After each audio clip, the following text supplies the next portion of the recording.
Hi, everyone. Welcome to Office Hours. If you're watching on YouTube, you can find out more about what we do at officehours.global. Our first hour is general discussion about media production and digital productions.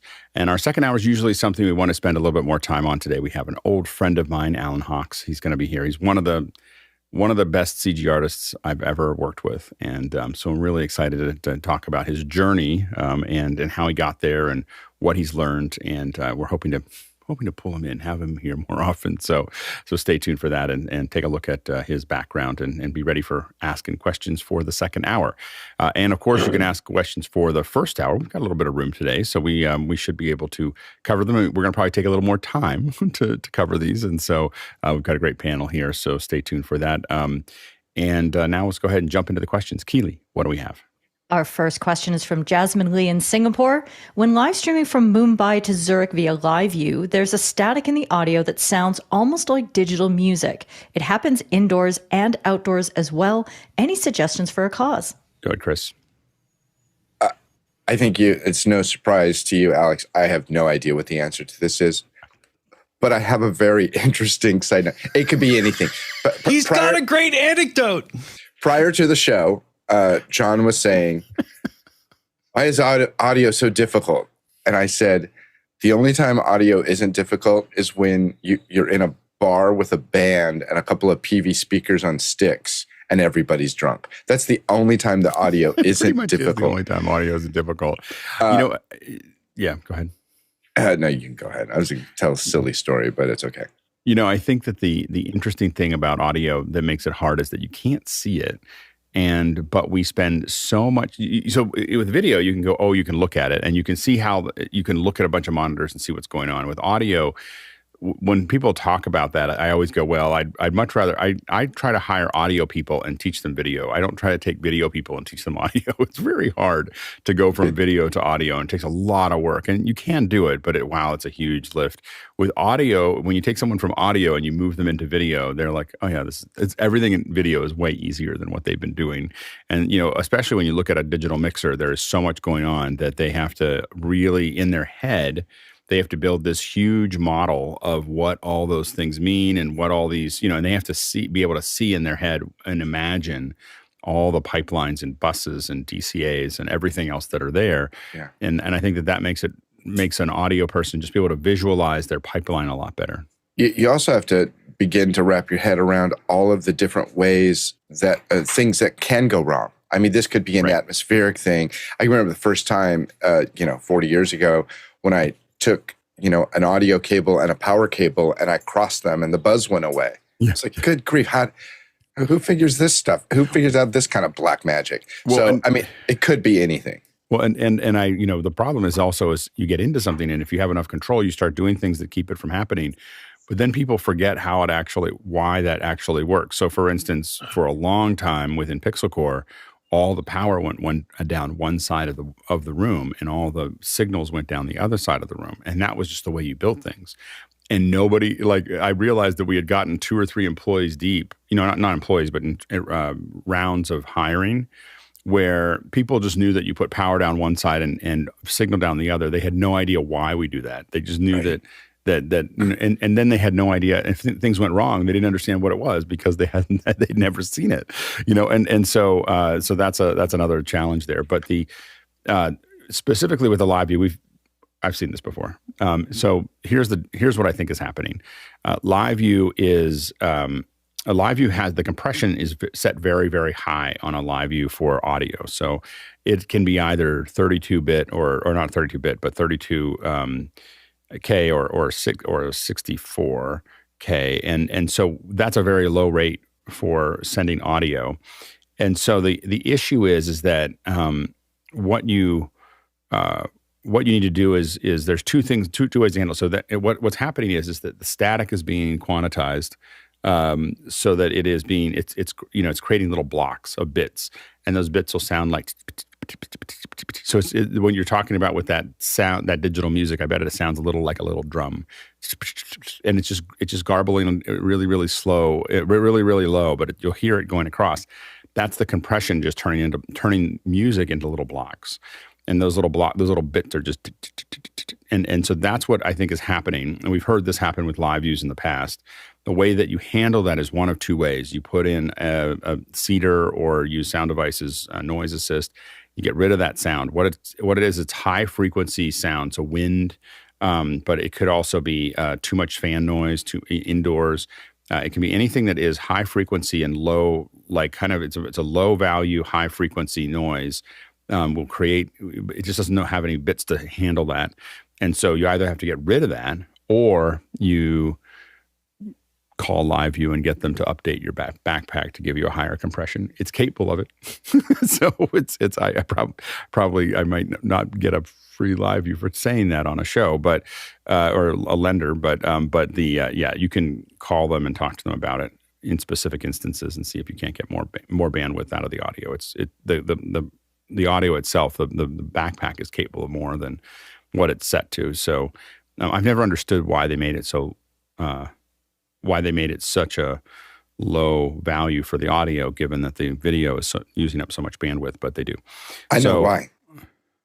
Yeah, because they don't. I actually know why. Because the person who did it is a video person, not an audio person. Yes. Because gamers don't understand the difference between bitrate and frame rate?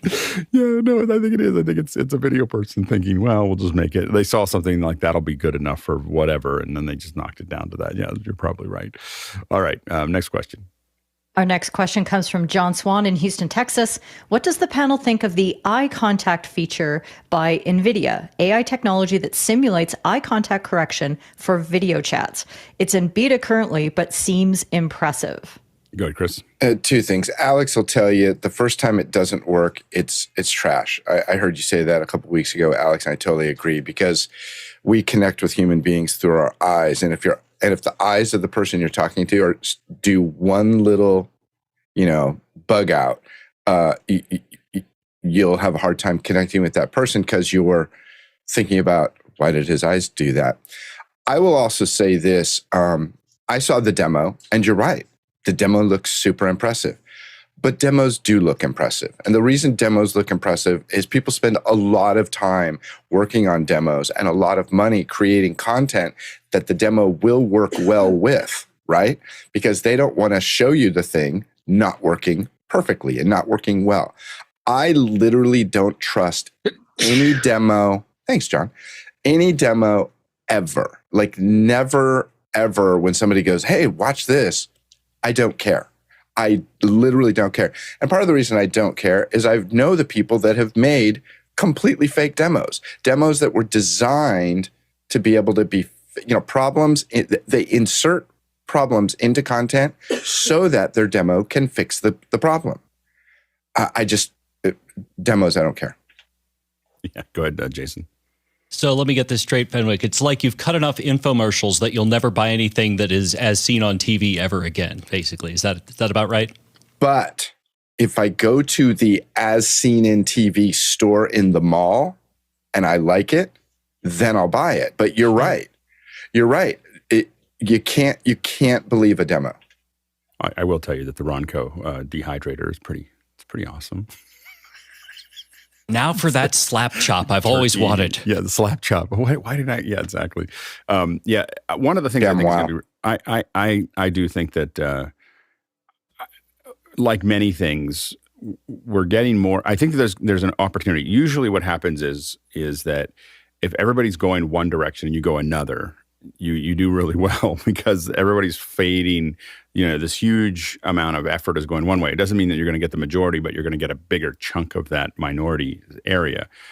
I think there's going to be a huge opportunity coming for platforms that don't allow you to do anything digitally. I think there's going to be settings or platforms or something that are going to basically say, you can't, we'll make it really hard to put things in that you're not typing yourself. We're not going to let you use bots. We're not going to let you use, digital backgrounds. We're not going to let you use filters that improve your, there's all these things that it will kind of push away from. And I think that there's a group of people that are going to gravitate towards that because the fakery is dehumanizing, and so, and I think that people are going to, as it gets, more like we're talking now about chat GPT, using chat GPT and other things like that to post, do your posts, for Facebook and Twitter. And my whole thing is, why would you do that?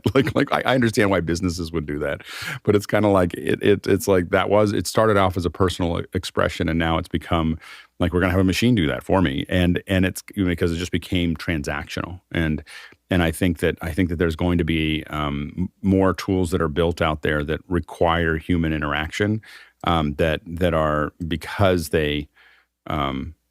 it's because people are going to feel, and I think this is going to be one of those things that's one of many things that makes people feel disconnected. And I think a lot of times, we have a really a big problem with depression right now in many parts of the world, especially in the United States. And I think it's directly connected to a lot of things like this, the mechanization. And I know that I sound like a Luddite on a show, but I think that mechanization is something that is starting to, unwind people because they're not connected to their lives. Yeah, go ahead, John.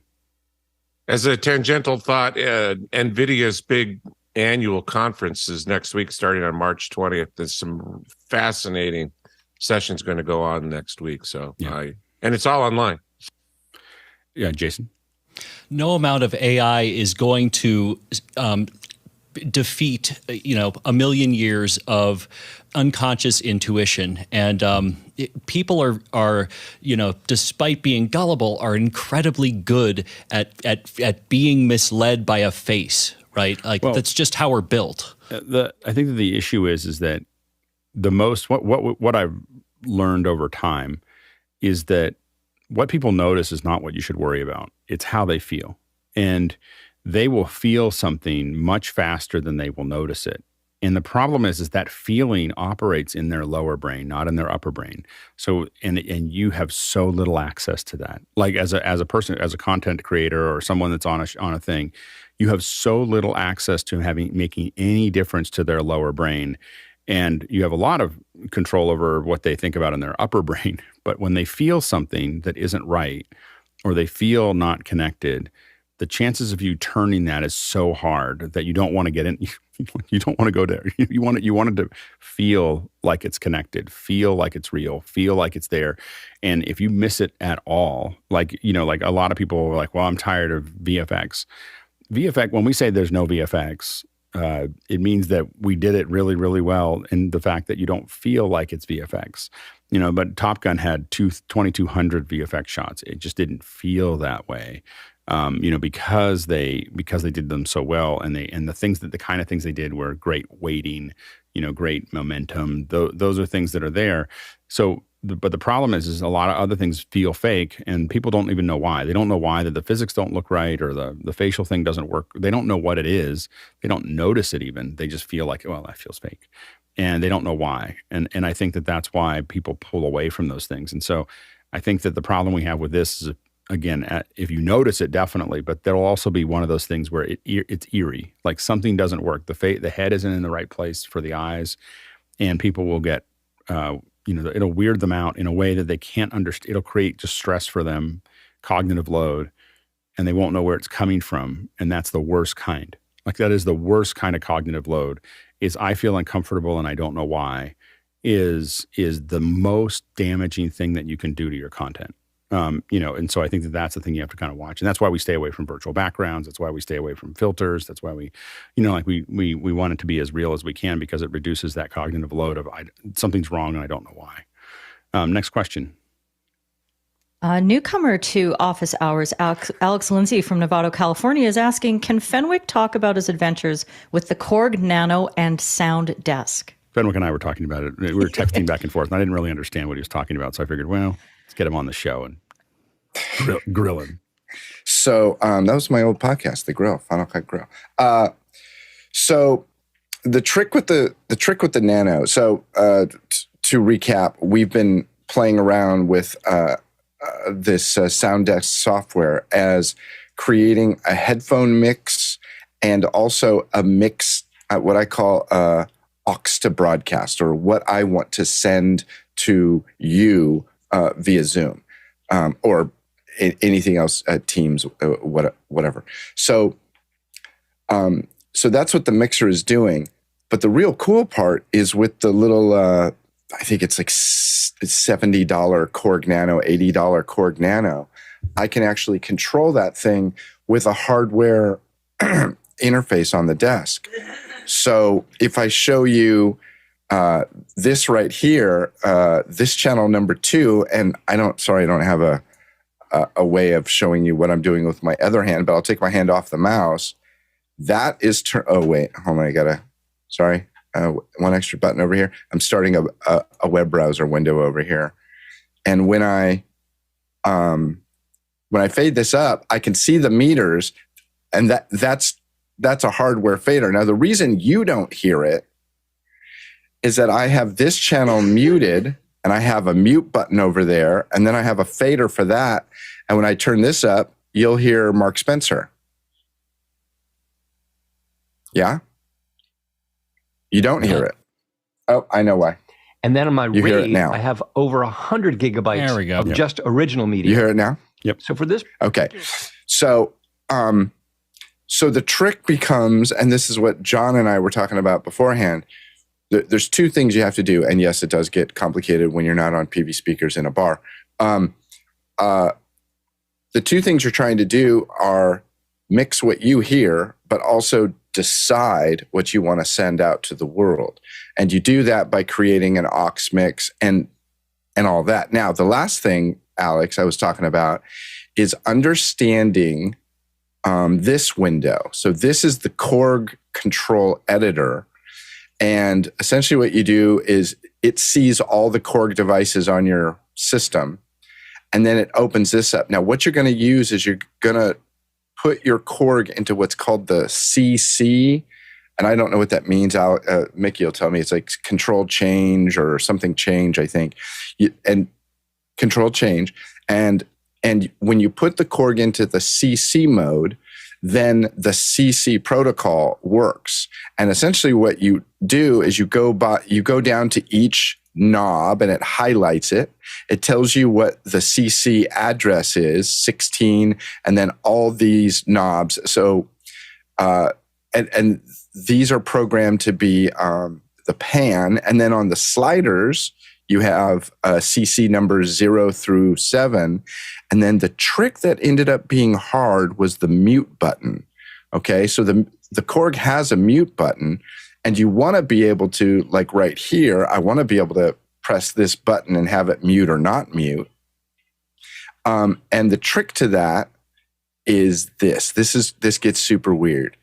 So under here, you go button behavior, and you see, oh, look at all these. These are toggle. These are all set to be toggle. And you have to go in, you have to click on these, and you have to go come down here and you make it momentary or you make it toggle, whatever it is. Okay. And the top one is solo. The middle one is mute. The bottom one is record enable, which is irrelevant in this situation so far. So once you set this to toggle, and I kept doing this, I was like, I'm setting it to toggle, which means you press it and it stays muted. And it's like, why doesn't it actually change? And the reason for that is really simple. Up here in the menu. We see you now. I don't see Oh, sorry. Face. Up here in the menu, it says communication, receive scene data, write scene data. So once you go through and you change all these to toggle because they default at momentary, you don't even have to save this document. You just say, write this scene data.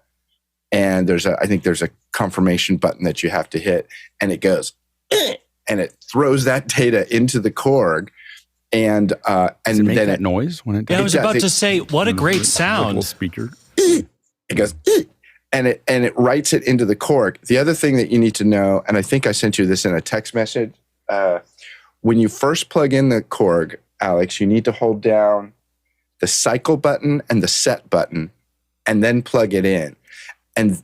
And that wakes up the Korg and says, oh, I'm going to be a CC device. That's and that will give you most of the settings right. And then there's probably a few numbers to learn, but it's quite simple. And then one last thing, when you get into the Sound Loud Lab thing, if I click on this, it's like, oh, look at this. So it's a CC protocol, which I have to select, Korg Nano controller. I don't know what these other two holes here, but I've left those as none. And then, so the fader is 0, starts at 0, the pans start at 16, and the solos start at 32, and the mutes start at 48. And those are like some of the key little gotchas in terms of setting it up. And the reason, by the way, that it did not actually play the first time I played it is that it's still sort of flowing through my mix pre, and it has a Korg Nano controller too. And this is just a good thing to know about Nano controllers. In some instances, especially attached to the mix pre, and that might be the thing, when I first wake it up in the morning, I have to touch the fader for everything once. Just got to nudge it to kind of wake it up. And I had not done that for the feed that is the broadcast, and that's why you didn't hear it. But it's super fascinating, and I haven't quite gotten accustomed to the ease of which how quickly I can fade things up and down, because I have it on hardware control now instead of digging through a bunch of mouse clickies. But I'm rapidly very much falling in love with it. Yeah, and I'm playing around with. Chris got into it because I got into it, and Chris has gone way further than I. This is the best part of office hours, is that you say something and then somebody else runs with it and has time to kind of, and then it saves me a lot of time trying to figure it out. And so but I think that what I'm trying to do is build a system on my Mac Studio that is a mixture of Zoom ISO with Memo Live and Zoom ISO, Memo Live, and Sounddesk, so that I can build shows.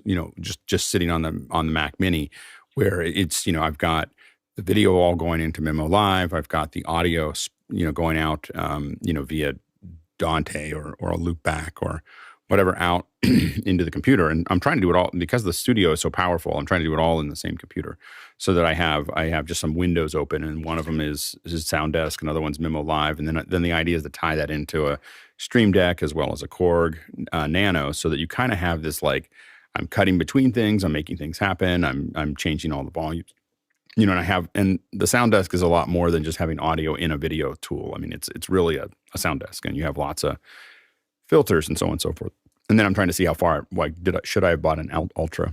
It's going to be the question when I add all this stuff up. Yeah, go ahead, Chris. See, I knew we were your inadvertent, R&D team of failure. Yeah, absolutely. 100%. So the other thing, and Keely, this is in response to a question that's coming up that you can just delete, because it's on the same topic. Preto and I found something very interesting, Alex.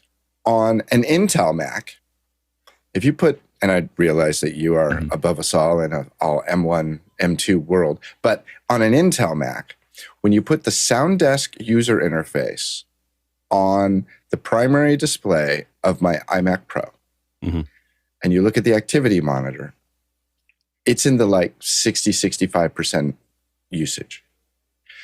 All I have to do is drag that window for the Sounddesk to my LG monitor, and it drops to sorry. It's the other way around, isn't it? It is. On the interior, it's on the primary display, it's 12%. On the LG display, it's 60%. Yeah. On my vertical display, which is a lower resolution, it's in the 20. I have all these numbers wrong. Lowest on the primary, highest on the LG, in the middle on the low res. That just means the way that they address the meters has to do with the resolution instead of an actual calibration. Move a couple different apps around and see what happens. Generally, there's one, especially on an iMac, its internal support is much different than its external support, and it will always, almost every app will take up more CPU if you move it off of the main thing. So. Well, I know what I'm doing for the rest of the show. Okay, thanks. Let's move it over. Let's see what it is. I'm expecting a whole a spreadsheet and a graph a little later. Next question. Our next question comes from Paul Terry Wallace in Austin, Texas. Did we ever find out who did the LED walls for the Oscars? Bill almost got it, but his credits ran out, so he wasn't totally sure. Was it Canadian Darlings Sonova? I don't know what it is. I don't know if it matters. You don't want to really look at, like, we never think of, I mean, I never think about who the brand is that makes the LEDs, because it's probably like one of three brands out of China that's making all of these. And so they get different names on the outside of them. What you really want to do is look at the specs, so you're looking at the refresh rate, again, the one that we pay the most attention to is pitch. But also some of the black levels between the you're looking for the LEDs. I can't think of the name of it right off the top of my head, but there's what is in, but how big the actual LEDs are. There's the distance between the LEDs, and then there's the size of the LEDs themselves. What was important about what was used in the Oscars was not the brand, but it was the spec. And I don't know what the spec was, but I'm going to guess it was a 0.9 to 1.2 mil LED, because it would have been very hard to do it in any higher pitch than that. You would have started to see Murray and other things like that, and they didn't show that at all, ever. Like, it was really, really well done. It's probably one of the first times I've seen an LED wall behind people that I don't think, wow, that was a mistake. Like, every single time I see LED walls behind people, I'm like, well, someone was in it. Someone did something stupid, because it's marrayed. You see the little pixelation, you see all the aliasing, you see all the stuff that goes wrong. And there's so many people that use LED walls and it doesn't work. And I think Apple events are the only ones I've seen that didn't have that, other than this one. And so that's why I'm guessing that the pitch is very, very low. And it's also a very deep stage, which made it a lot easier. So, but I think that what you're looking for is the specs, not so much the brand. Next question. Our next question comes from Vic Siness in Lowell, Indiana. I'm looking for a webcam to send to my panelist appearing in a weekly webinar. I don't have instant 360 budget, but I do need 1080p. Is the Logitech C920E at $59 from Amazon reasonable? And does anybody have other suggestions? Go ahead, Keely. Yeah, I think you'll do just fine with the Logitech C920E at that price point particularly. I'm more of a fan of the Brio. I've had better experiences with the color rendering there, but the big key, I think, if there's some money that you can eke out for some kind of lighting, just to make sure that they're well lit with whatever webcam you send them, that's going to make the biggest difference. But you'll do just fine with that 920 if it's on sale there. Yeah, I don't know what the E. I actually don't know what the E stands for as far as what it does. What you want to be careful of is the 930 was a wider angle, which did not make it better. So the 930 was, I think, kind of a failure because of that. Most people don't want to show their entire office, when they're doing it, unless the 930 was a really good one for conference rooms. But the 920 will do fine. I mean, we used the 920 for years as our primary thing. So as 1080p, it'll be great. If you can afford a little bit more, the Brio is a huge jump up from the quality of the Brio is a huge jump up from the 920. You'll see a lot less aliasing. You'll see less sharpening artifacts and so on and so forth. So then Brio is a big jump from there. And then, of course, the next big jump is to what you're looking at, the Link 360. Go ahead, Chris. The other advantage to the Brio, and correct me if I'm wrong, is especially through Zoom, I can reframe it using request remote control. I think, I don't know if you can do that at all with a 920, but I know that you can. It's because you cannot. I mean, I think you might be able to zoom in a little bit, but it gets soft really fast because what the Brio's doing, it's got a 4K sensor. So it's when you're zooming in, you're panning and scanning inside. You're zooming in and then panning and scanning inside of that 4K image, whereas a 920 is just the 1080p image. And I'll tell you, that feature is super clutch. We did a session yesterday, and one of the people come into the thing and they're like this and like, "Hi, is this okay?" Yeah. And I was able to zoom way in on her and frame her up. The other thing super interesting is I would take the speaker during prep. I'd take the speaker. What's it called? The person who's talking view. And I just put active speaker. Active speaker. Sorry, and I just put the framer up while they're all getting ready. Yeah, they all just find their way there. They just like, oh okay. That is the magic. The magic of it's the Zen of Fenwick. Hereafter the Zenwick. Yeah. It's super fun to watch it. People just sort of fall into place. It's peer pressure. Yeah, no, absolutely. Next question. Our next question comes from Kyle Hammond from the internet.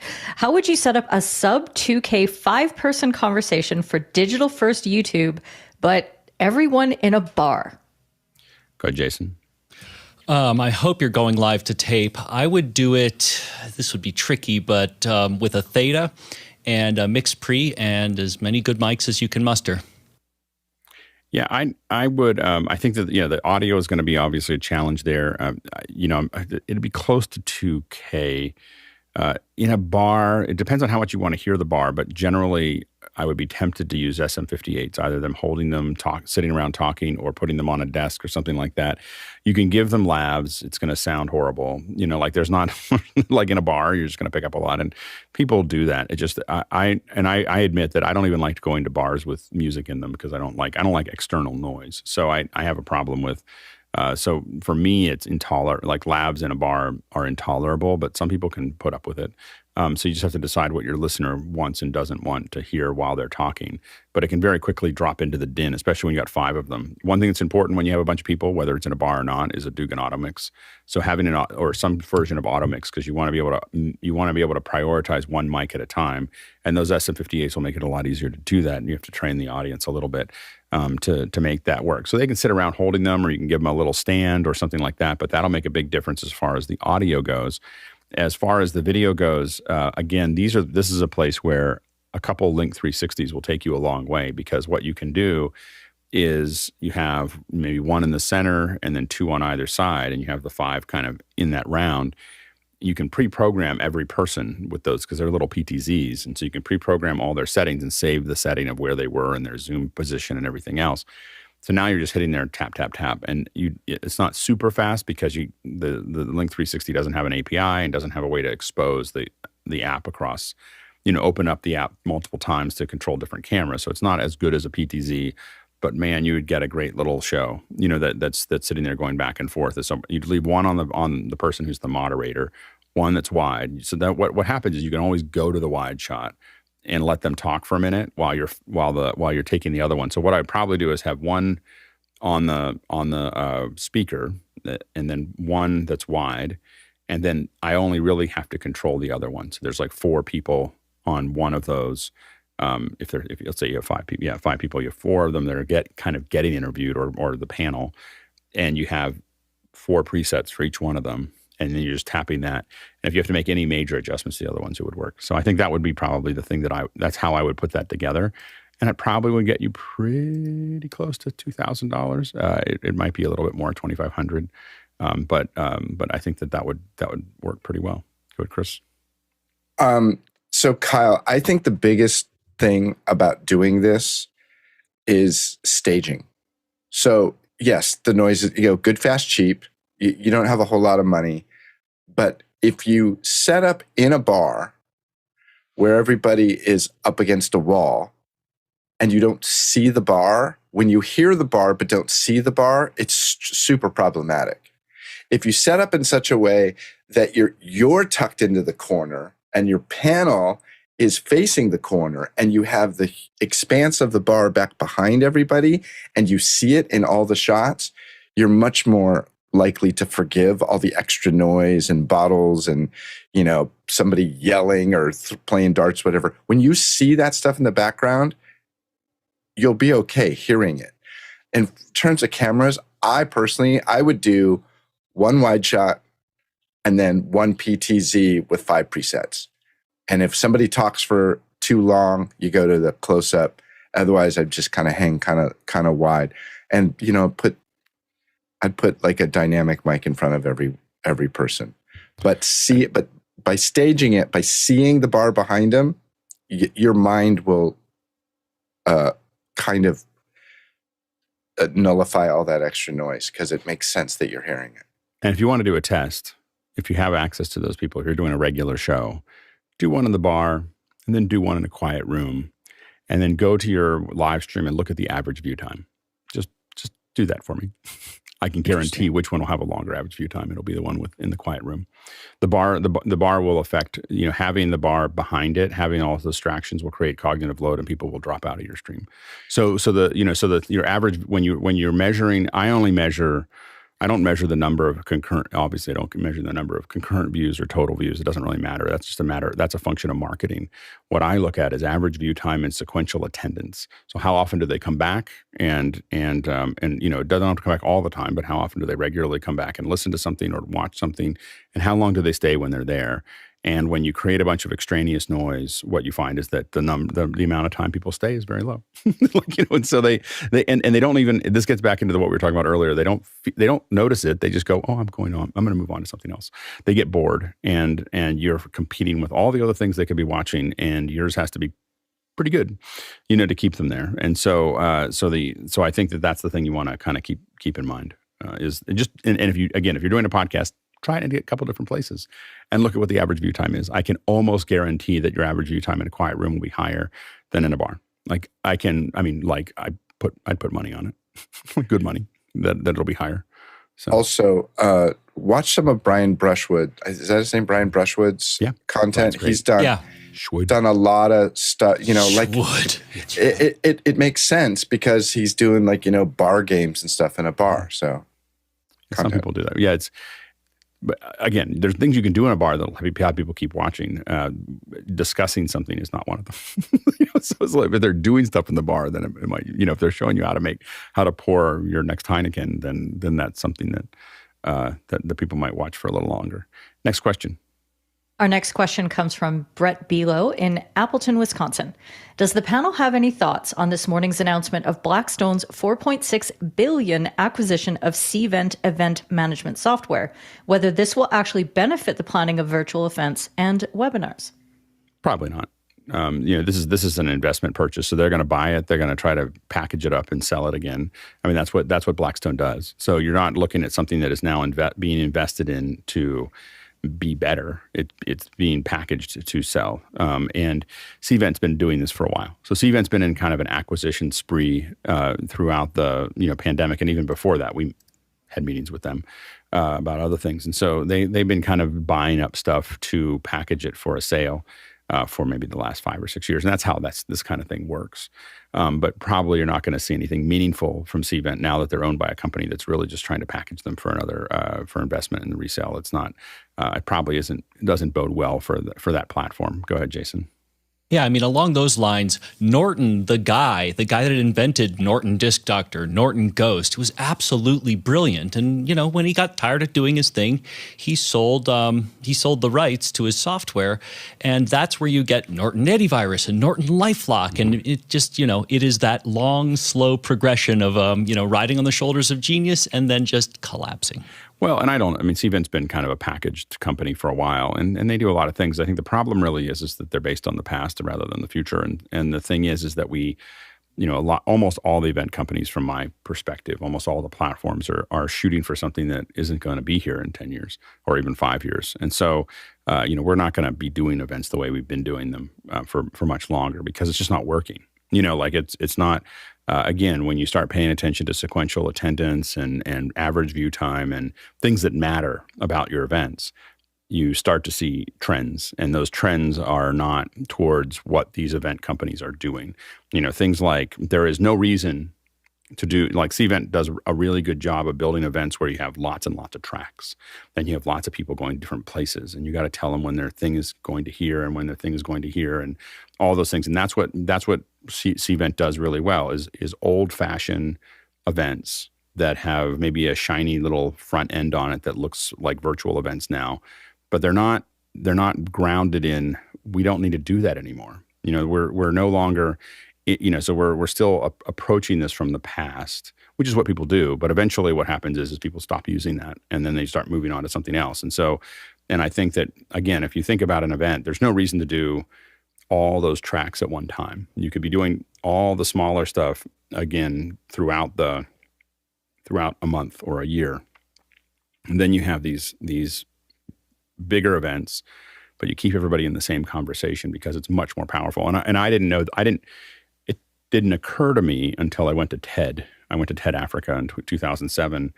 and having everybody in the same room for 3 days was life changing. Like it was like I could not look at a conference the same way after I went to TED, and it's one of the secrets that they don't talk about very much, but lots of short, I wrote you a long letter because I didn't have time to write you a short one. 18 minutes that they worked on really hard, some 5 minutes that they worked on really hard. There's 3 or 4 of them, and then you get an hour and a half break to talk to people, and then you come back and do it again. And it is so much better an experience than the schlock that we put up on a daily basis in events. It ruined my experience of events. Everything seemed normal until I saw that, and then as soon as I experienced it, I couldn't go back.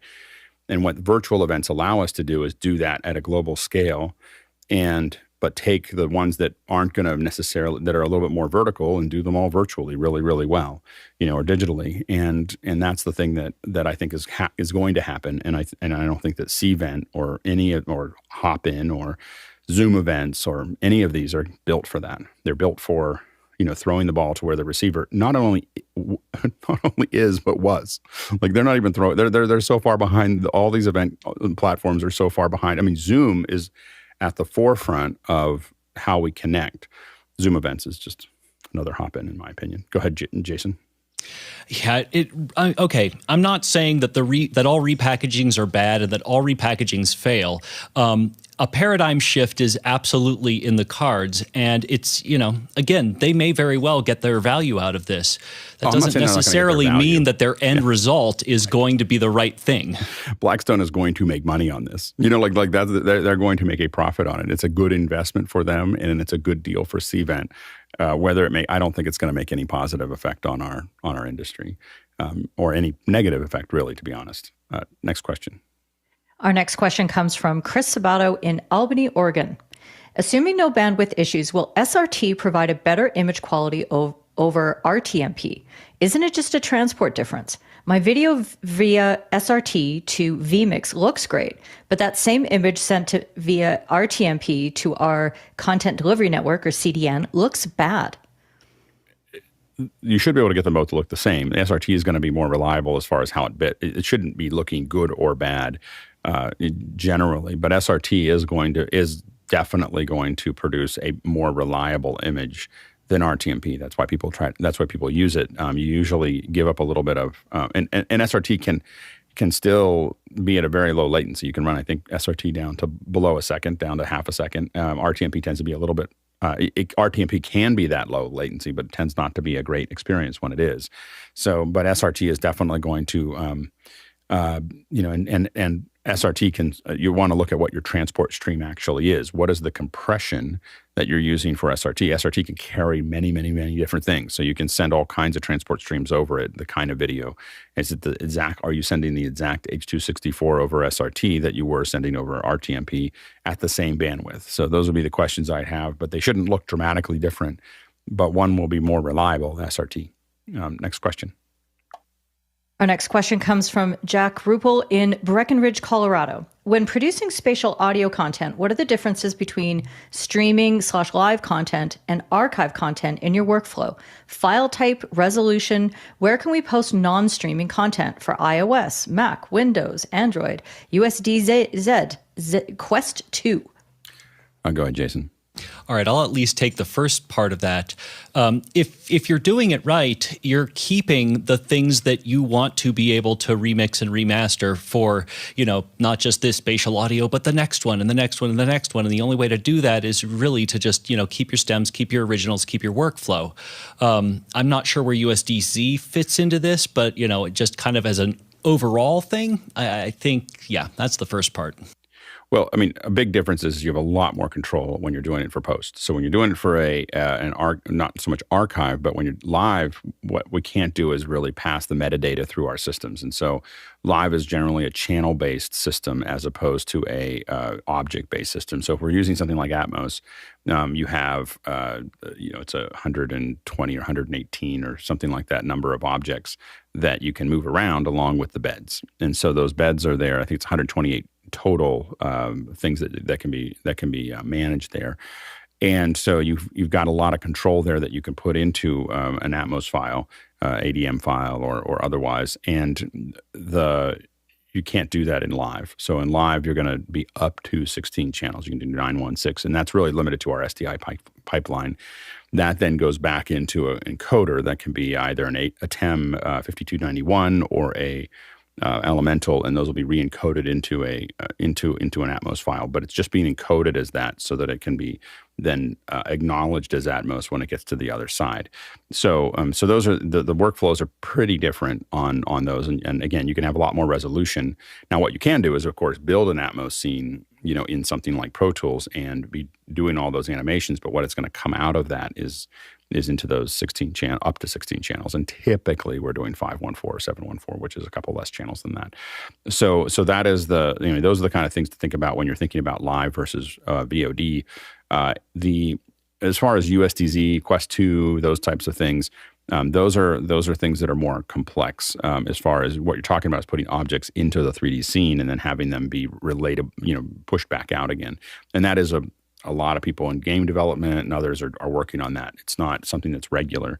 What I will say is that generally spatial audio works really, really well on Apple devices, and really not so well on everything else, mostly because Apple just invested a lot into it 5 or 6 years ago. So every Apple device made in I think the last 5 years has support for spatial audio in it.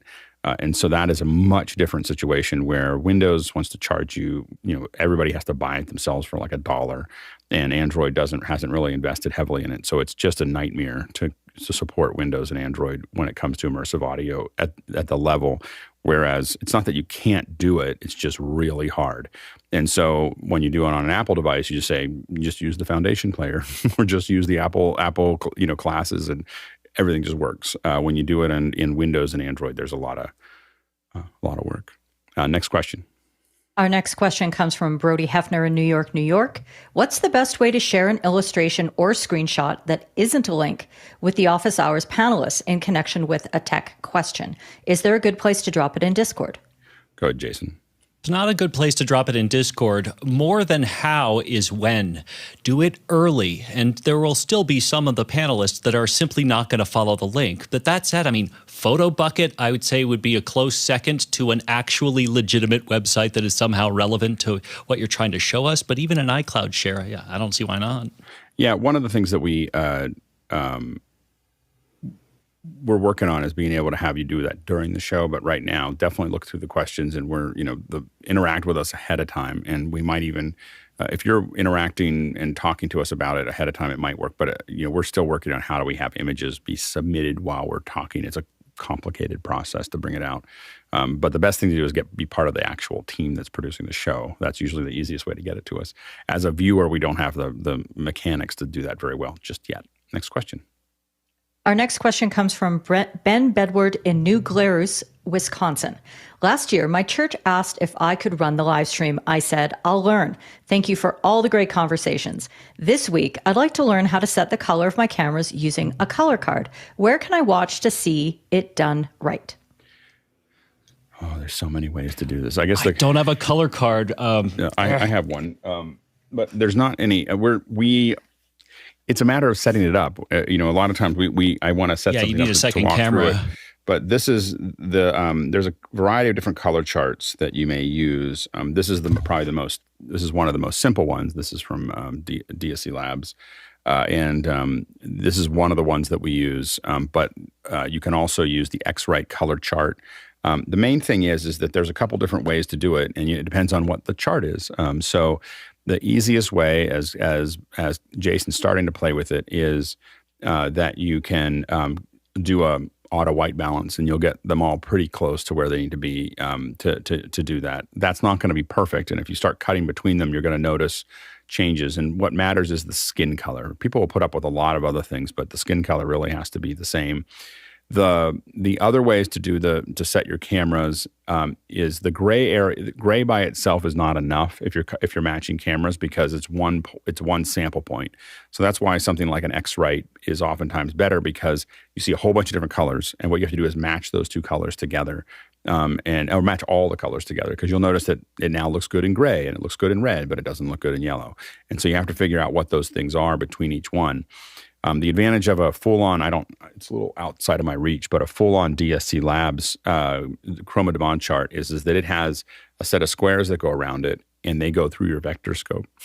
Like they will just, so you can literally just put the dots into the dots, and it'll be correct for every camera.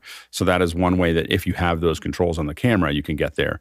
One of the things that we've been experimenting with is using Resolve to use LUTs, and either in a box that's in between or directly on the camera. And to do that, what we have to do is shoot that chart under exactly the same lighting and exactly the same brightness, and then bring them into Resolve, build LUTs, and put them back on the cameras.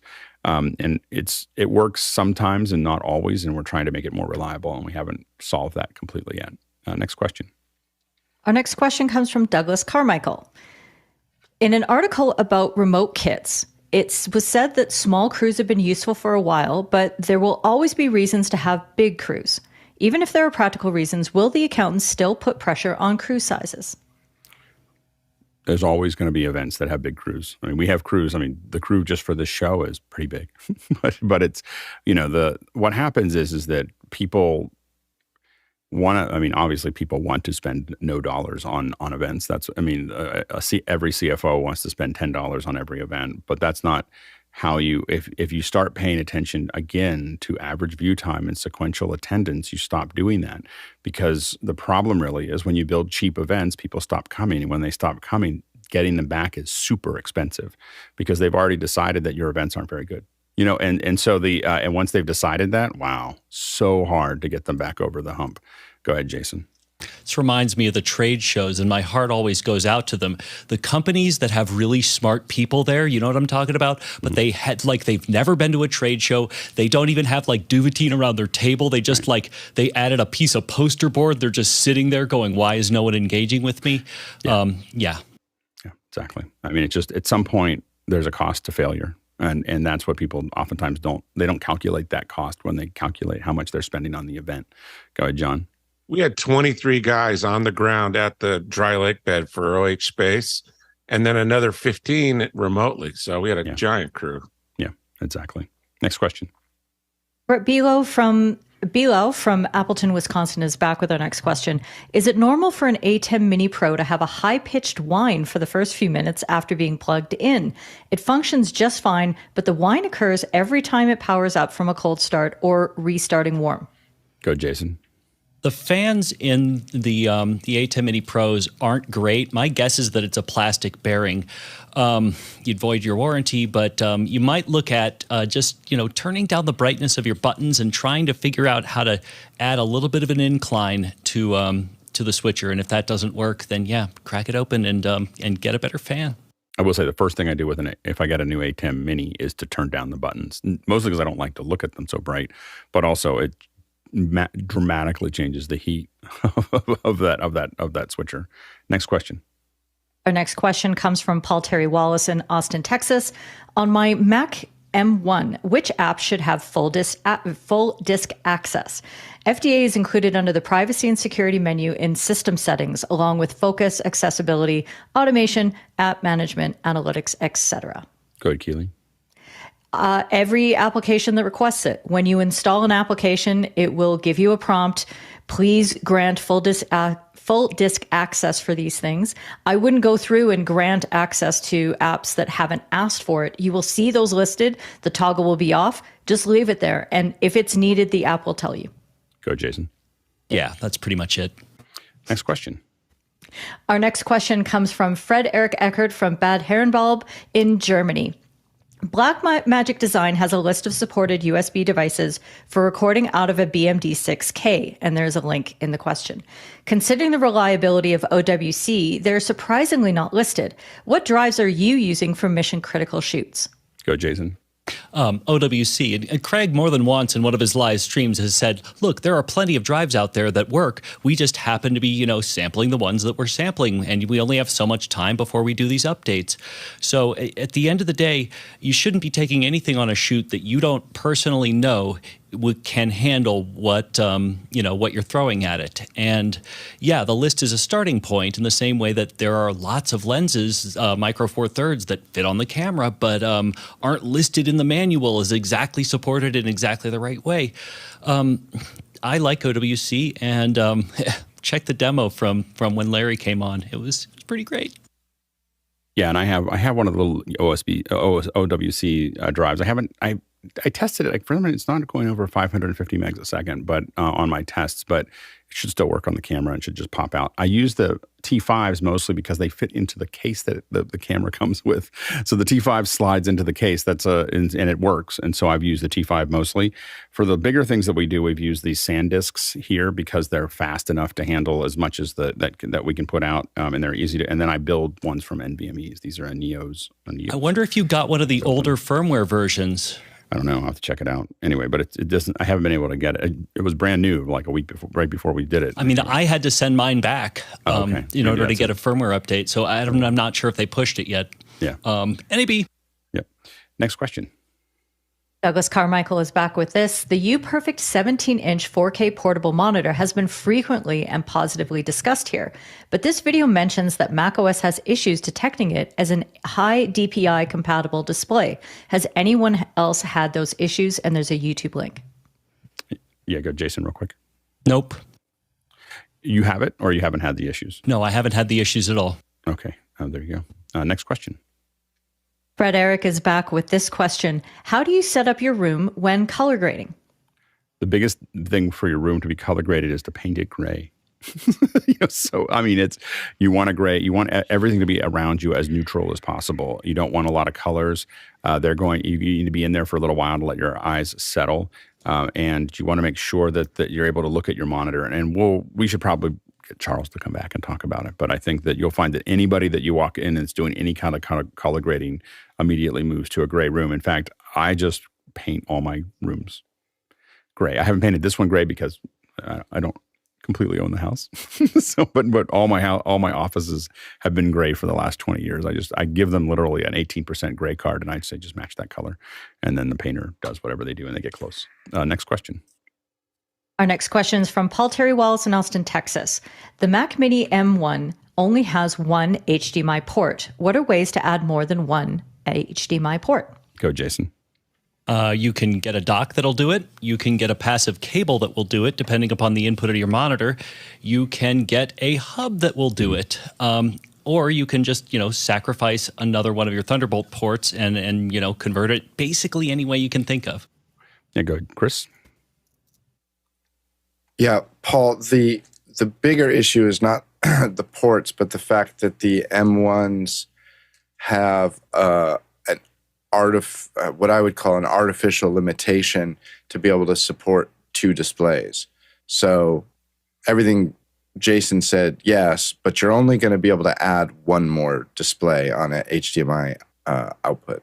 Yeah, and I just use this Uni cable. It's USB-C on one side and HDMI on the other. It works great. Next question. Douglas Carmichael is back.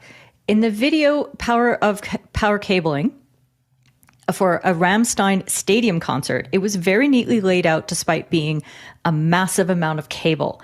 What is the secret to this kind of cable management? Drawings.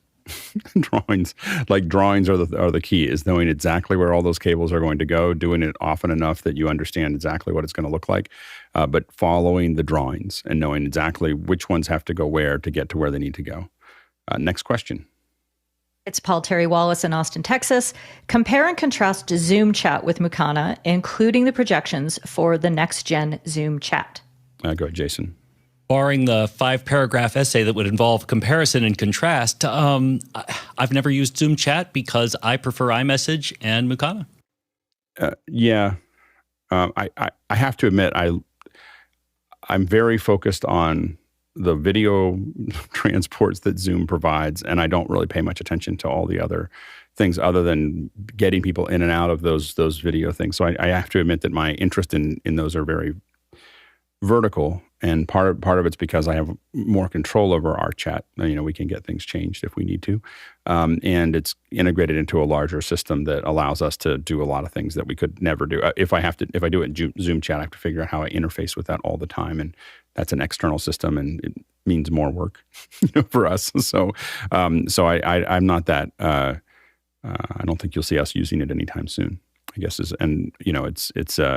now I have to, we're working on something that incorporates that. And now I have to figure out the permissions. And now I have to figure out all the little bits and pieces. And I have to figure out how to get it in and out. And to me, it's just easier to have my own. so anyway, so I think that's how I would compare and contrast it. All right, we are jumping to our second hour, and I'm super excited. I have a friend of mine. He's here. Hey, Alan, can you hear us? Okay. Nope. Yep. There you go. There you go. You unmute me. Yeah. Hello. How you doing? Hey, good to see you. Alan and I have known. I don't know. It's been close to 20 years. I think that we've known each other. And Alan is one of the best CG artists I've ever worked with. And just an incredible, there's so many incredible images that he's actually made for things that I'm working on, things that he's made for a lot of other people. If you go to the site, I think we put it in the links there. It's just an incredible amount of incredible production quality. And it's not just that it's complex. In fact, it's not when you look at it on the outside, it's not that what Alan does is complex. It's that it's the fine detail that you see there that makes it look real, that makes it look amazing, And I think that that's the thing that most CG artists are missing is that really incredible sheen. That anytime I have to do something that's really realistic, I always Alan gets a ping, a text or an email going, "Hey, are you available? like, can I have you work on something for me?" And so it just really incredible CG artist. And I wanted to bring him on and have us all meet him, but also really figure out how he got there, and how he really because it's more than just learning how to use a 3D software. So Alan, can you tell us a little bit about where you started? Because you didn't start in computer graphics, right? You didn't start in 3D graphics. I didn't start in 3D, no. And thank you for that amazing intro. I really appreciate it. I call that extra finesse that you're talking about, where you just you're obsessing over every pixel and that highlighting the detail and the materials and whatnot. So my background actually comes in, I was initially trained in applied color theory for color correction and lithography. What does that mean? I go way back. Go way back. When was this? This is the 80s, the 90s, the late 80s. Yeah, right. I got a 4-year apprenticeship right out of high school, operating what was called, I know it sounds weird, but it was called a Hell Combi system. It was a color correction system coming out of Germany. It was one of the only systems that could actually handle color corrections and things in digital format. We had the big 300 megabyte packs that were about this big around and this tall, and the huge drives, right? So, and what are the controls like? When you use something like that? Oh, it was crazy. I remember walking into my first job, and actually it was a temperature controlled room that had all the drives, and I saw my first combi system. It seems so amateur by today's, it's amazing what we do by today's standard, but just imagine a scenario where you've never seen a high resolution photo on a computer screen, right? And I walked into my first digital studio, and I saw they were doing retouching, basically what we do in Photoshop, but it was for a cosmopolitan type of piece, a fashion design type of piece. And I saw a high resolution photo, and I'm just like, oh my gosh, it's amazing what you can do. And we were doing, this was like the state of the art for the time. We would do color correction, and basically I did and not really any repainting, just color correction, right? It was retouching. It was retouching. It was basically making photos look beautiful, making ads look beautiful. So when you look through those magazines, you want to see the products that they have, right? It was taking photography and making it look stunning for ad work. So how do you think that's my background? That's where it all started. How do you think that start where you are affects to your work today? Well, that's where I got that obsession over detail. Yeah. That's where it came from, to where you have to go in, for example, and people don't really think too much about this. I don't think, but when you're looking at advertising imagery for fashion or for product or for lifestyle, it's not just about getting, something that looks appealing. You also have to make it look accurate to the product. You have to dial in and color correct the gene color, for example, that fashion designers work to get just right. And the clothing lines, they want the color exactly right. And when you're actually creating for press, for an actual lithography press, when you have control over minutia details, 1%, 2%, 3% color corrections, right? You can dial in color precisely, and art directors and advertisers, they want to take advantage of that and get the skin tones precise, get the details and the color absolutely correct. And so a lot of what we were doing is just finessing and getting absolute accuracy to real world products in addition to aesthetics, right? I think that's where it came from. And then Photoshop started in the early 90s, right? It started creeping up. How, as an operator that was working on this how did you feel about Photoshop when it began? When you started to I was an embracer of technology. I mean, I was all about it. I had a Macintosh when the Mac came out. I actually, my uncle worked for Apple, and he brought a Macintosh to my house, and I remember Mac Paint. Oh yeah. We're going way back, right? But I actually started painting little pictures with fat bits and, black and white little dots, and creating halftone images with black and white. So, but even before Photoshop, I was a big advocate of playing around with the Mac. And then once Photoshop came out, I could see how that was just going to, again, I was looking at it was about $1 million system, the combi system that we would work, right. The retouching system. I'm like, well, this system, I could see that it was going to come in pretty quick and be able to take over what the digital system could do. Right. Right. How did you make the conversion from the combi system to the Photoshop? That's how my career kind of really took off, because I was so interested in the Mac. That's because I was so interested in what this technology could do. I was at the forefront of combining old tech with new tech, meaning scanners. We had these massive drum scanners, very high-tech scanners, in order to get film, transparencies. And what's a drum scanner compared to a flat? Most of us are used to flatbeds. I mean, what's funny is most people don't even know what a scanner is today. I mean, rarely people take pictures with their iPhone and they're like, okay, I got an image, but there's flatbeds and drums. And how did the drum work? It was crazy. When I saw my bio and I saw 30 years worth of experience, I'm like, am I that old? And now this conversation is making me sound like so old. Back when we were a kid, we had to put it on a drum. My day, right?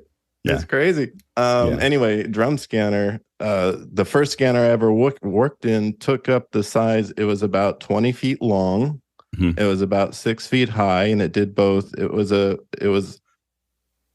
again a very, very high-tech thing. Came from Germany. It was something. It was one of the only ways of actually getting something from a film transparency into the computer. You had to do a drum scan. It's a high-resolution drum scanner, and basically you mount it. It was a very pristine process where you had to clean the transparency. You had to add oil. You had to put a Mylar over it, and then the scanner would just spin super, super, super fast, and then slowly record the data at super high resolution. That's the way. What we're doing with our digital cameras now, just instantly at 50 megapixels, was an excruciatingly detailed process with these massive computers back in the day.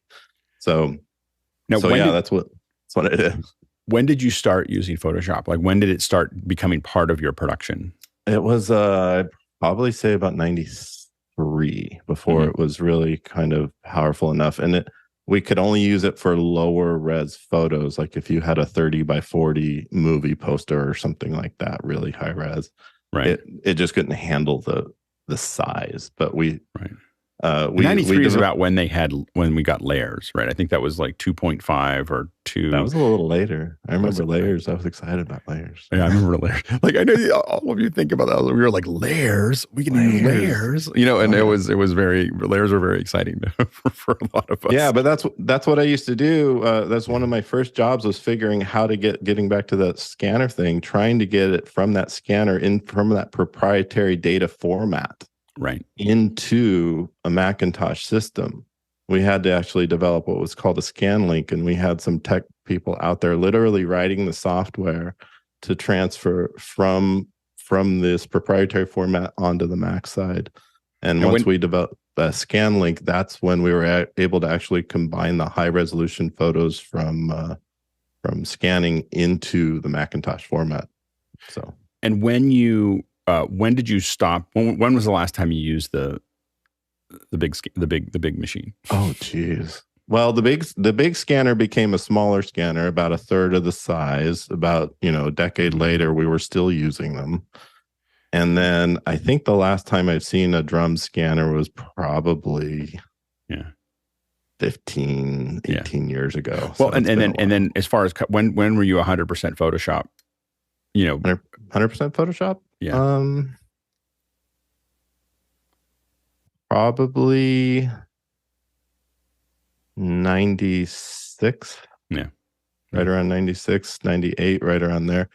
Not sure if you remember the Mac 30. We called it the Dash 30 FX. Uh-huh. It was the first computer that was powerful enough to handle the full resolution. So whenever that came out. Yeah. Yeah, no, absolutely. And that was probably, 96 or so. I know that, for me, we started with Photoshop, and it was like these high-tech operators were always like, oh, these kids with that are getting paid minimum wage and they're using Photoshop. And I was one of those kids, making that happen, and so then most of your work was Photoshop. Was it still in ad work? Were you doing pretty much the same thing in the 90s, but just with a different set of tools? I was doing the same thing. We all have to start somewhere. My first job was mostly doing, again, I did a little bit of everything, but I was mostly doing, it wasn't very glamorous. I was outlining grapes for newspaper ads. It started off just the bread and butter stuff of the kind of newspaper clippings that you would get every day. Right. And then, I just progressed up the ranks, and next thing you know, I'm doing lifestyle and beauty retouching, and then next thing you know, I'm working, some of the top end accounts in the world. So when you move from grapes to the highest level of production, why do you think you did that when a lot of people didn't? Like, what do you think you were doing differently, or how were you approaching it that wasn't like everyone else around you? Because there's a lot of people using Photoshop at that time, and you somehow ended up at the top of the heap. But what do you think is different about your approach that had you get there as opposed to a lot of other people around you? And that's a good question. First of all, it was my training. When the technology is available to so many people, but without necessarily the training to know what to look for and how to handle it and how to use it. So the fact that I had an official apprenticeship, a 4-year apprenticeship in applied color theory, that was a big deal. They teach you how to see.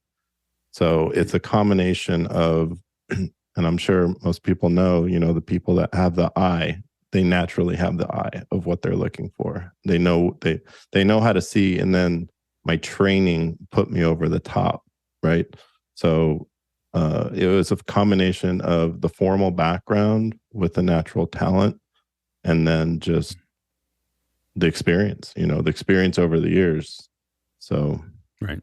And then I think we met when you were moving to 3D, right? Yeah, that's how we met. That's how we met. You had your visual effects course, yeah. Yeah, so this was part of Pixel Core, and I don't know exactly when, 2003, 2000, I think we were doing some Modo classes that were, or did you come to the visual effects conference first, or did you come to, I don't know when. I came to your visual effects boot camp. So, and right. This is originally how we met, because I've always been kind of at the forefront, always what's next in tech, mm-hmm. What's next, what's coming out.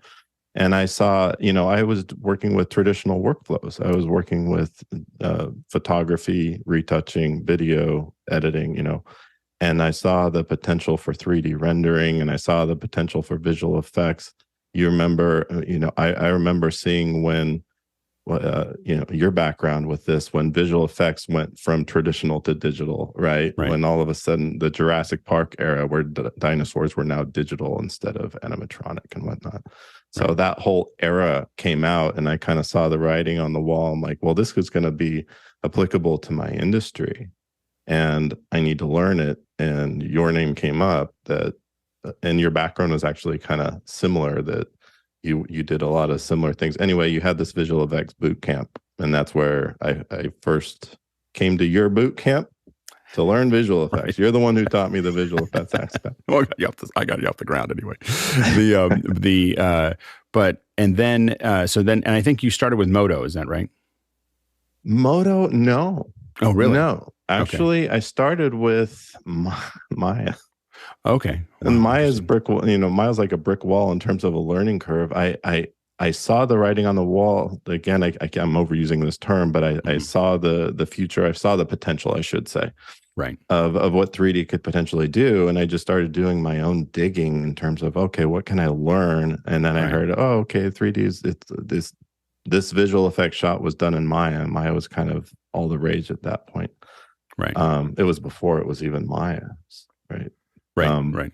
So, but that's what I started trying to learn. And honestly, it was, my head just exploded in terms of, this isn't something a single artist can do.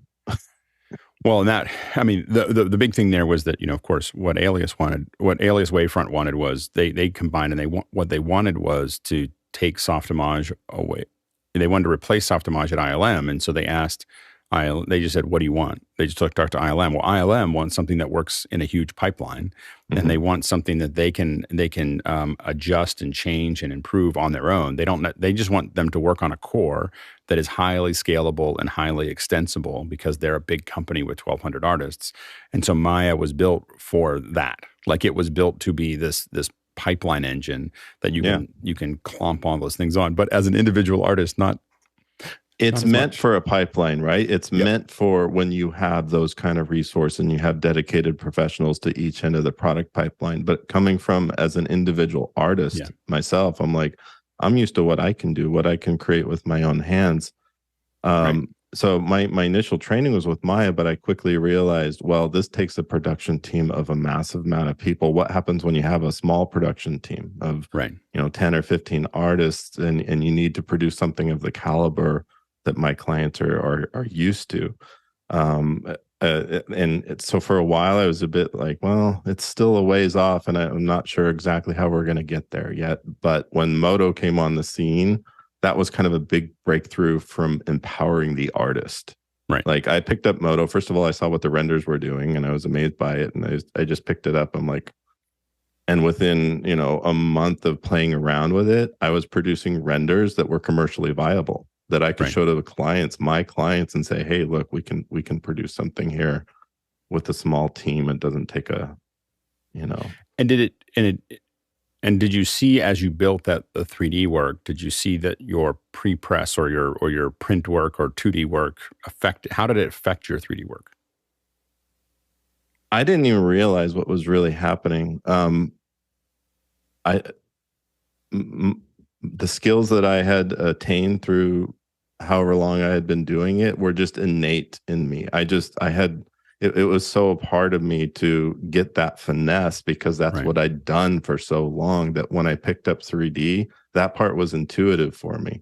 And that was actually one of the discouraging parts. I'm like, before, I can't get the finesse out of it that I want. I'm too busy battling the technology to try to get something usable, get the tech, get it rendered in a way that is going to satisfy the needs of this type of clientele. So that part just kind of happened just because my background was so ingrained in my nature to look at things that closely.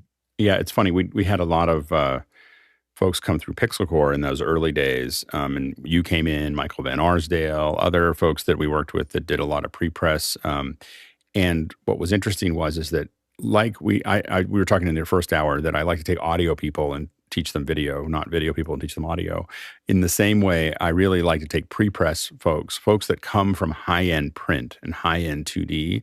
I found that they were the most successful at doing high-end 3D, and it wasn't because of the skill set. It was because, as you mentioned before, their eye was like, little things bothered them, like little edge issues that 3D artists will go, oh, that looks great. And a pre-press person would be like, whoa, that is not usable. Like, you can't have these edges, and you can't have this. And they know what it should look like when it's a picture of a physical item, because they've worked on those.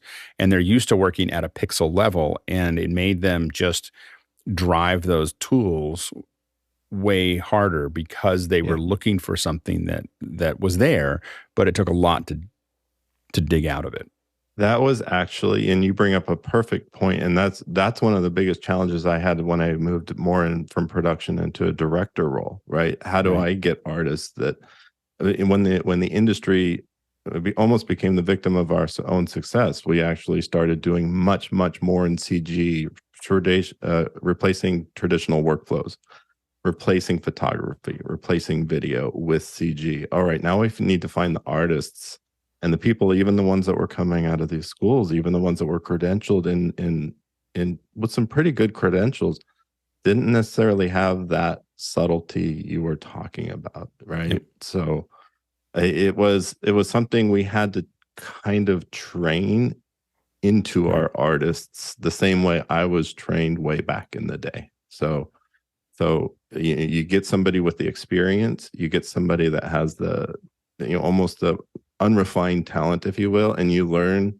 and you teach them to look further, look further, like separate this out in your mind, And a lot of it is when you're working with someone that is, as an artist, that when I was coming up to speed, I definitely didn't have that eye immediately and had to listen to my supervisor, and I had the advantage of my supervisor was a guy named John Knoll. And so he would come in and just John Knoll. Never heard of him. Never heard of him. So he would, and what he would do is he would come in and look at my, visual effects shot, and he would go, this needs to change. See this thing here that isn't working. This isn't working.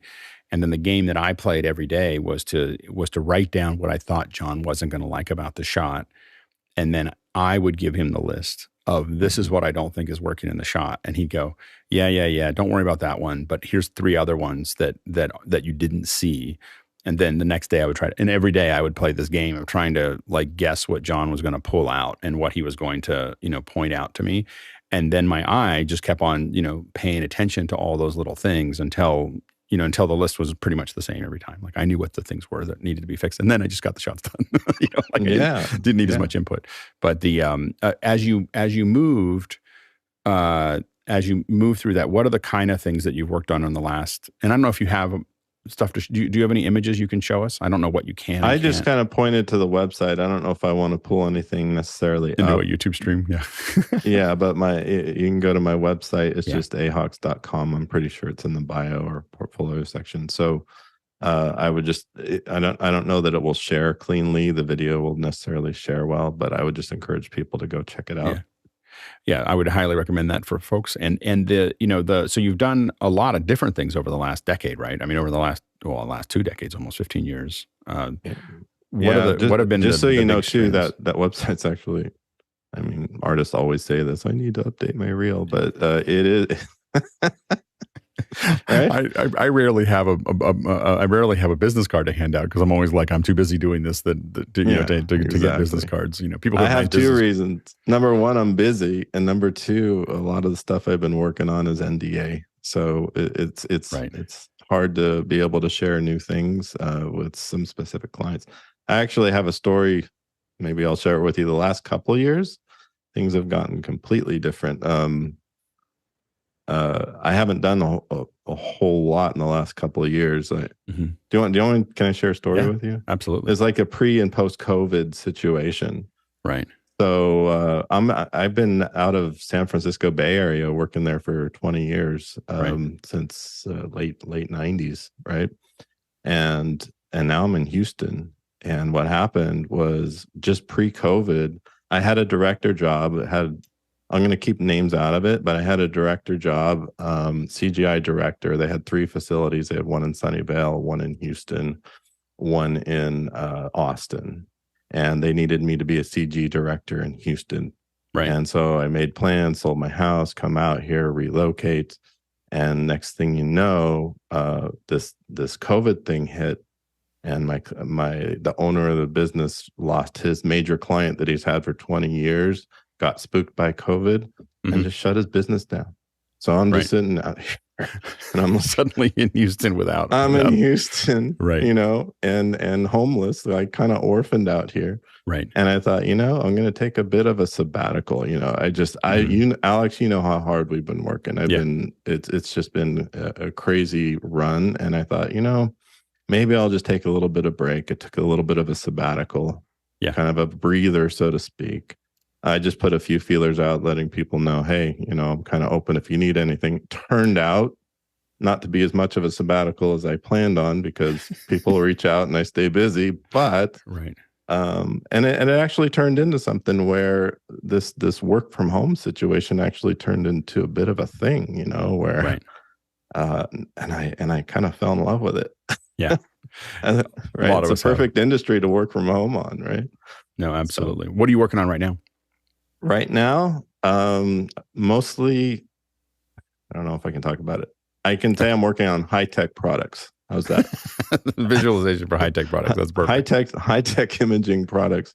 And I'm teaching. I still teach from Academy of Art at Academy of Art. I just teach remotely. So yeah, that's great. But that's what I'm doing now. And again, a bit of a story for you. I want to share this. You got to let me share this, because your recent text kind of woke me up. So I actually, again, a bit of a sabbatical. I'm teaching a little bit. I'm doing some contract work, but I genuinely took a couple of months off where I'm just like, nothing. I'm just going to breathe for a little bit, taking some time off.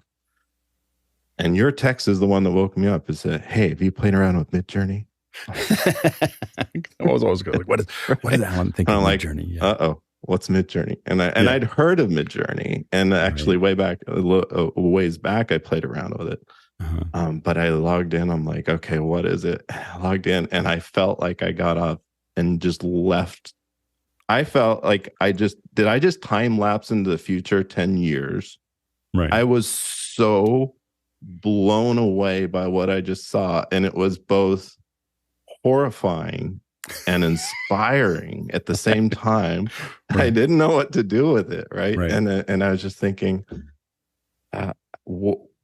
we just talked about how I'm always kind of staying ahead, staying on top of the tech, staying ahead of the curve. And now I just get blindsided by this tech, and I don't know what to do with it. I don't know what to make of it. I'm looking at the mix between horror and excitement, not knowing what to make of it. And I'm thinking, I step away for 2 months and I come back, and now what am I supposed to do with this? So well, and it's, I think that it's still, we're still in early days. I think about it a lot. I have Midjourney open almost all the time during the day because I'm working on these presentations. And when I work on the presentations, I am almost all my images in my presentations are all Midjourney. And I've gotten really good at asking for something over a plain white background so that I can key it out and so on and so forth. And so I do this all. I mean, I'm just sitting there just churning through things. But it's one of those things that, at first, I'm like, wow, I had to give it like 40 prompts to get what I wanted. But then I remember how long it would have taken me to build that object. Like, like how long would it take me to like 40? It's doing all the work while I'm doing something else. Like I just give it a bunch of things and tell it to do something. And then I go back to what I'm doing and I come back. Now, if I needed something specific, I would still need to call you. I would need to have somebody else do something, like it's kind of like a crazy cousin that kind of can do great art that you have to figure out how to talk to them. You have to figure out how to talk. You're like, that's not exactly what I meant. It's like, how about this? And like, just like, there's a crazy cousin like on drugs, on LSD that it'll like, give you whatever you ask for, just not necessarily in the way, you ask for it. Like, how about this? And you're like, no, not that. Like, okay. What else? And so it's, but I do think that, it's going to be interesting to see, what happens. And I think that the other thing that I'm really interested in, we've talked about a little bit, is the concept of where we're going with, real-time 3D, USDZ, those type, Unreal. Have you played with those, any of those things very much? I played around with them based on, we've had some discussions about that. And, it's hard to stay up on everything, to be honest with you. There's just so many directions things are going. I kind of pride myself on always being on top of tech, and now I'm like, either I'm getting old or this is accelerating too fast. I'm not quite sure which is happening, but I'm just trying to keep up. And based on, you remember I mean, I was kind of emotional with you. I'm like, Alex, I don't know what to do with this. What am I Yeah, I supposed know. to do I with think this, right? Alan was very like distraught at I first. was He was just like, I distraught. might as well just quit. I think he was thinking about carpentry. Yeah, I'm like, maybe I'm just going to go into carpentry, something AI can't do yet. I don't know. Yeah. But then we had a conversation, and then of course I dig in, and then once I start understanding the technology, and because of my background, it kind of makes sense. I realize what it's good for. I realize what it's not. Next thing you know, I'm like, it's like I have a superpower because as long as you learn how to talk its language, Yeah. You can use it. It's great brainstorming tool, and it's great for, like you said, just learning what it's good for, what it's not, and how to use it to empower the creative process, and push it forward. And where where does my role fall in as a director? Where does my role fall in as an artist? That's still what I'm figuring out. But one thing for sure is I see its potential. And I was once I began to understand it, I became drawn into it. And then I started seeing it for its potential rather than just kind of being scared of it. Yeah. Absolutely. Good. Chris? Is that a little too honest for me to admit? No, I was good. scared. I think really a lot of artists were scared. Like it wasn't like people would do that. Yeah. Alan, have you seen a documentary called Press, Pause, Play? I have not. Came out about 11 years ago. And when you were just talking about Midjourney, where you said I was simultaneously excited and frightened, there's a soundbite. And the documentary is about the advent of digital influence on the music industry, primarily, I think. Well, actually, not entirely. A lot of things. But there's a soundbite from Moby in the beginning. And he said, you were absolutely channeling Moby, because he was talking about how with all of this easily accessible tools that he was simultaneously excited, but also frightened and not knowing where the future was going to go. Super interesting. I mean, a lot of times what we see in our industry as a whole are fractals of what has happened in the past. And as some of us get older, we can go back and go, oh yeah, this is like '08, and 96 was a lot like this, and 88 was very similar, actually. Like you can go back and you can see where things were changing. But I put a link to it in the show chat. Alex, I'll get it to you. It's on Vimeo, and I will tell you, literally just watching up until the end of the title sequence, super powerful, super amazing. It's fascinating and very similar to what we're experiencing now. Let's jump into the questions. Yes, our first question, Alan, for you is from John Snyder in Reno, Nevada. What is your experience with generative AI, and how will it impact your future work? So I think we talked a little bit about your experience, but how do you see you using it in your day-to-day? Well, it depends. In my actual That's production, the most popular phrase in our entire community. Every single answer. Yeah. Well, this is all off the cuff discussion based on, again, I dove into this. I went from absolute being blindsided to, of course, I'm like hyper obsessive, and I dive into it and I figure it out. I've only got a couple of months of hands-on with it, but I have done my brain is trying to process, okay, where does this fit in the creative pipeline? What can I do with this? In my industry, doesn't really affect much. Doesn't affect much because it's not micro directable. You cannot really do anywhere near the kind of finesse that I'm used to. I can't take the real world products and so it doesn't really affect my current workflow.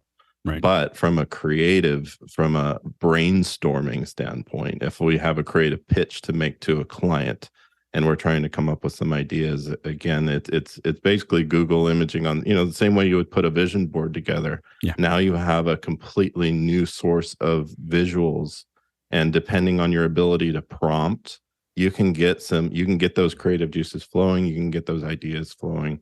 So I'm seeing it in the front end of the creative pipeline as a visualization tool and for creative pitches. On the back end of the pipeline, at least currently, not so much, Right. Next question. Our next question comes from Dave Trotman in Edmonton, Alberta. How much would you attribute your success to luck or to hard work? That's a really good question. Both. I think it takes a little bit of both. I mean, I really stumbled right out of high school on what was considered a highly coveted position. Like I said, in applied color theory, 4-year apprenticeship right out of high school was it stumbled in my lap. But I had to test for it, and I had to qualify for it. And once I stumbled on that, I worked my tail off, but it was those opportunities came at the right time. I'm grateful for them that those came in. So I think it's a combination of both.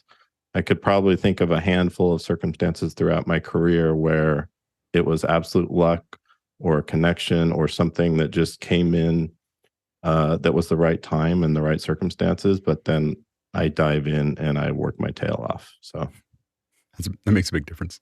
Yeah. Go, Jason. I find that luck, I'm sorry, I didn't realize that this was for a second hour question. I find that luck only works best when you're ready for it. So yeah, Well, of course it's both. I guess they often say that luck is when opportunity meets preparation, and preparation meets opportunity. And You say that, Alex. Yeah. But I think that, yeah, it's interesting.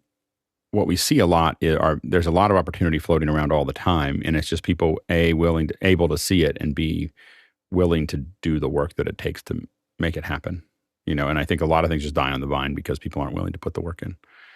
Next question. Our next question comes from panelist Jason Beisch in Albuquerque, New Mexico. When you get images from a photographer, how frequently do you get to meet with them to realize their vision? Are you hired by the photographer? If not, by whom? My situation is rather unique. The industry has changed a lot. Remember that photographers did not have access to the kind of tech early on in my industry. So there was a middleman somewhere in between a photographer would go to the company that could handle the kind of retouching of the caliber that we do. So back in the day, there used to be more of a separation, and mostly I was dealing with the account representatives who would also bring in the photographers, and I would work with them. Now it's much more of a personal dynamic. It's a personal relationship, but surprisingly, a lot of photographers just want to be photographers, and retouching is a completely different skill set, and where they might be able to handle the basics, they don't necessarily want to or have the 20 years worth of experience to be able to handle the complex retouching. So they still like to just direct it. So the nature of that has changed over the years, and now there's more of a one-to-one relationship depending on the nature and scale of the project. Yeah, I think it's interesting. Like as a person that does live, I don't like to do post. Like I do post, I do, and that's what I came from, was doing all post. But I love the fact that I can show up, do a live event, and walk away. And then, like, when I'm done, I hand you a bunch of files. This is what we recorded of the event, and I never want to talk about that event again. Like I'm just like it's. And do you see that as like that's how photographers kind of look at it? They did the shoot, they just want to move on to the next shoot. Yeah, they don't necessarily, even if they have the tech and even if they know how to do it, doesn't necessarily mean the back end production process. It's a lot of work. So yeah, absolutely. Next question. Our next question comes from Josh Kaufman in Pittsburgh, Pennsylvania. How do you see the latest innovations in AI affecting the graphics workflows and capabilities? Are there projects that are now possible that were previously out of reach? How might these tools accelerate delivery times? That's quite a few questions. Can you hit me with the first one again? Absolutely. So how do you see the latest innovations in AI affecting the graphics workflows and capabilities?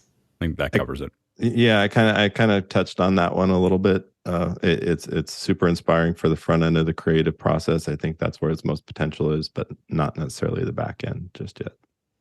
Next question. You can go into part B. There's a part B and C. Sorry if you want to. Oh, I think we kind of covered it there. Yeah, we kind of got it. Okay. Yeah. Got it. Next Okay. question. Jason Beish from Albuquerque, New Mexico is back. How much of your retouching is designed to be edited on the fly if you get notes back from the creative? I'm wondering if a true Photoshop master can reverse anything as quickly as is explained to them. He's just talking about speed. Like if you're super good, can you handle corrections and difficult clients on the fly? I'm trying to interpret the question. Do you have a lot of clients that sit over your shoulder? No, I don't. And do you like clients sitting over your shoulder? No, I don't. Just let me do my thing, and I'll make it None look of us right. do.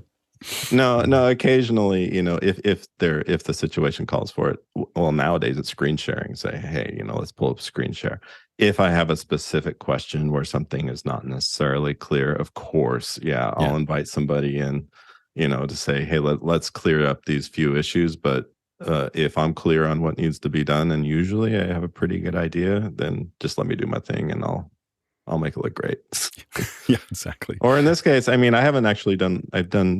Again, I was much more of a director for a long time, so I'll either do it myself and make it look great, or I'll direct it to look great one way or another. So, yeah.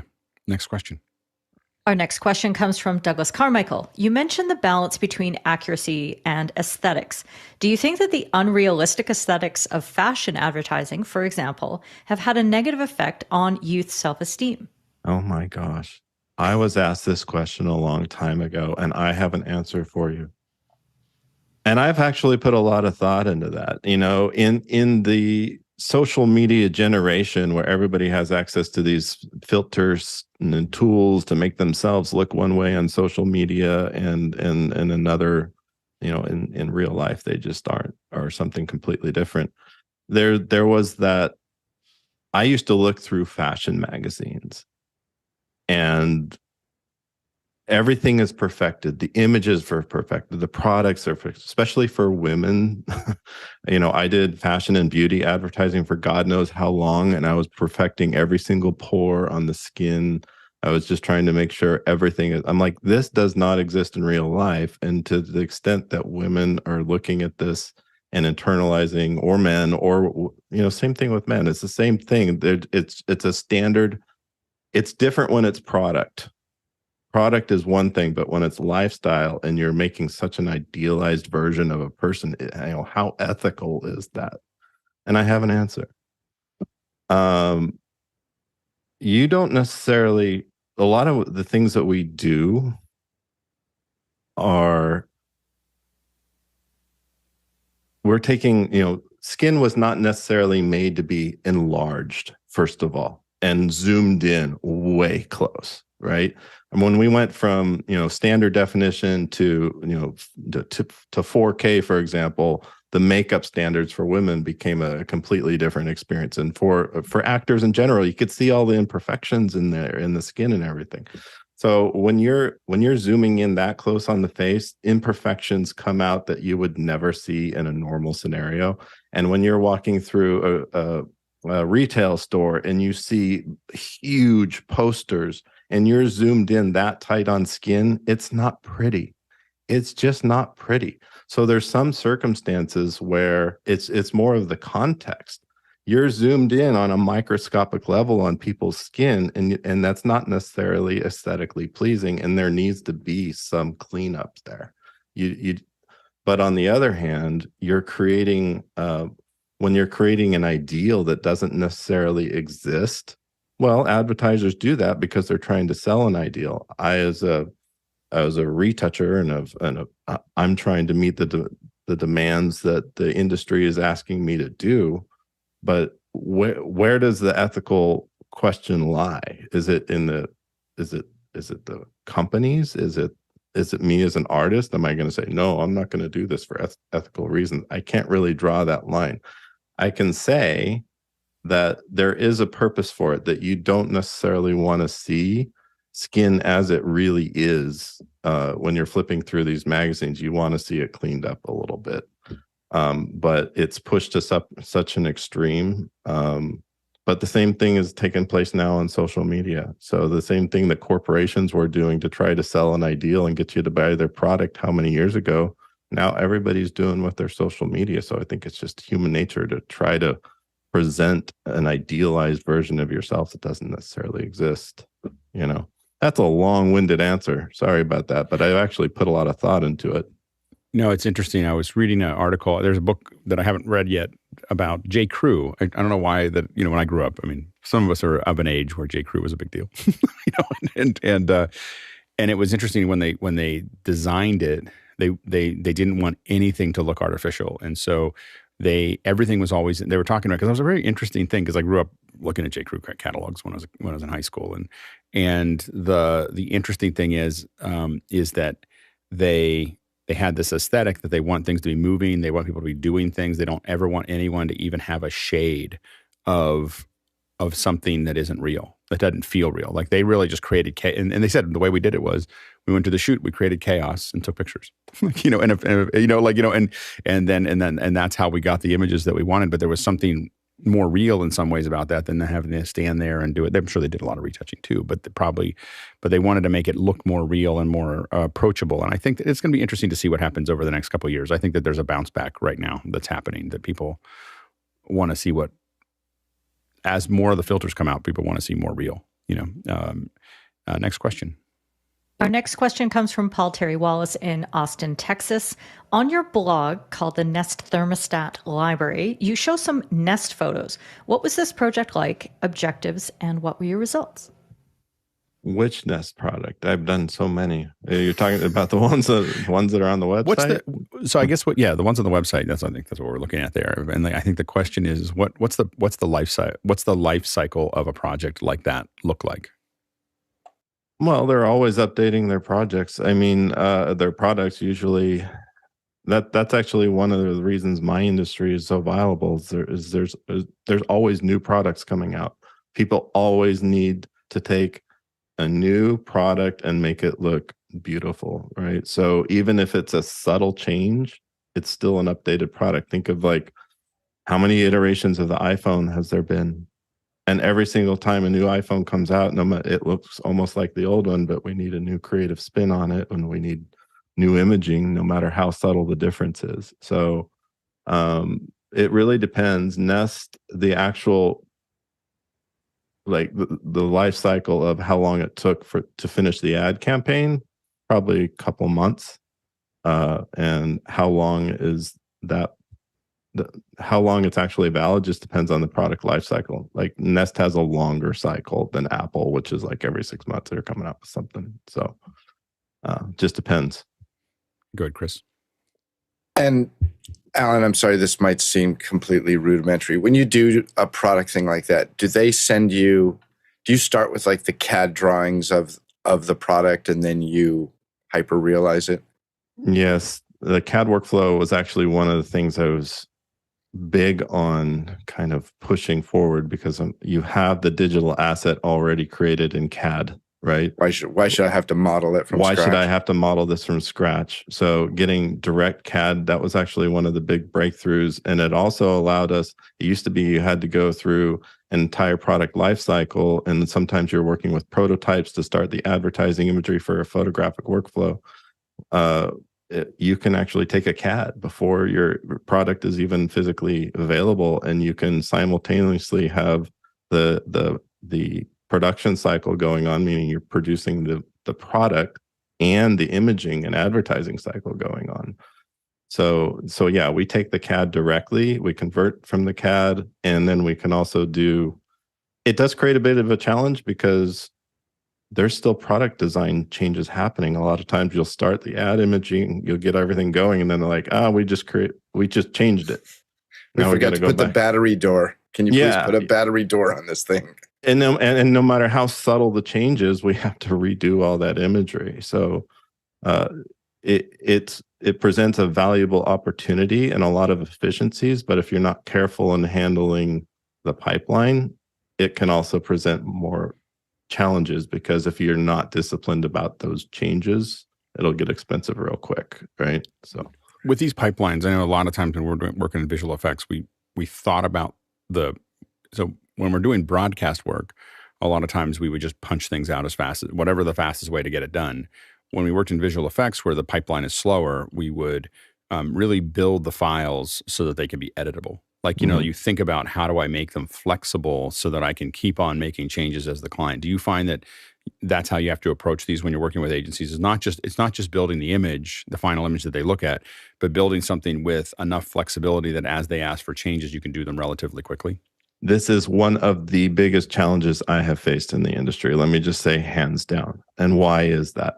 Because the photographic workflow is organic. Like you do a photo shoot, and then you can just kind of rework and go as many rounds as you want. You're not going to reshoot the photo. You're not going to go back to the photo shoot. You kind of anchored the photo shoot in that original set. But when you have simultaneous creative process going on with actually creating a product, and you have directors that are used to having this organic process of being able to change anything at any time, trying to tame that process and say, look, this isn't linear. This is like dominoes. If you make a change at the wrong point of that production pipeline, the further you are down that pipeline, sorry for lack of a better term, you've screwed yourself. You got to go back and do this from scratch. And it's horribly inefficient. And it's been, I think, one of the biggest challenges in this industry is taming that creative process. It's great what you can do. It's amazing what you can do. But if you don't manage the process will manage you. And if you don't make it clear to the creatives that there has to be sign-offs, there has to be stages, you don't necessarily have as much flexibility. And that's actually one of the things I've tried to do the most, is say, I'm going to put some boundaries here on what you can do, but those boundaries are to add to your creative license, not take it away, so we're not chasing our tail with inefficiencies in the pipeline. So yeah, we often talk about the fact that a visual effects shot never gets done. You just run out of time. You run out of time or budget, right? Exactly. It's just like, this is as good as it's going to be, unless you're James Cameron. Then it gets done. Yeah, go ahead. A similar thing happened. Or happens all the time in an editorial process. You go back 30 years and sort of the beginning of 30 plus, the beginning of nonlinear editing. People's like, oh, well, we're going to be able to do this so much faster. No, you won't. You're not going to be able to do it any faster, because you're going to change your mind 100 times more, because you know how easy it is to go back and make that frame, that shot 3 frames longer, even though it's at the beginning of your video. And had this been done on tape, I know that most people aren't old enough to know what that was like, but that would have been a nightmare to make that change. And so the flexibility just begets more changing. Yes, absolutely. That's the biggest challenge, I think, in this process, is keeping the pipeline organized and keeping everybody's expectations in line. I think it's the biggest for any kind of art, any kind of like what I would call applied art, industrial art, where we're trying to get somewhere, we're trying to do something for a client. What you're talking about is probably the hardest thing for everybody. For every event that I work on, every project I work on, it's understanding that constantly changing things will make it worse at the end. Like you're better off with the decision you made early on than the right decision. The one we have now is better than the one that we will try to get to, oftentimes. Next question. Jason Bache is back with this. Does your workflow always begin with the Camera Raw plugin? Well, you work a lot in 3D, right? So it's mostly, yeah. Well, for actual photographs, mostly, yeah, we're working with the raw data, and we start with the raw. But a ton of that's mostly it just depends on the context of the shot. If it has live plates and actual photographic plates, yes, we start with raw data. Otherwise, obviously, it's 3D. So, next question. Our next question comes from Eva Schwartz in Pikesville, Maryland. I have 2,000 medium format color slides taken with an Haselblad camera.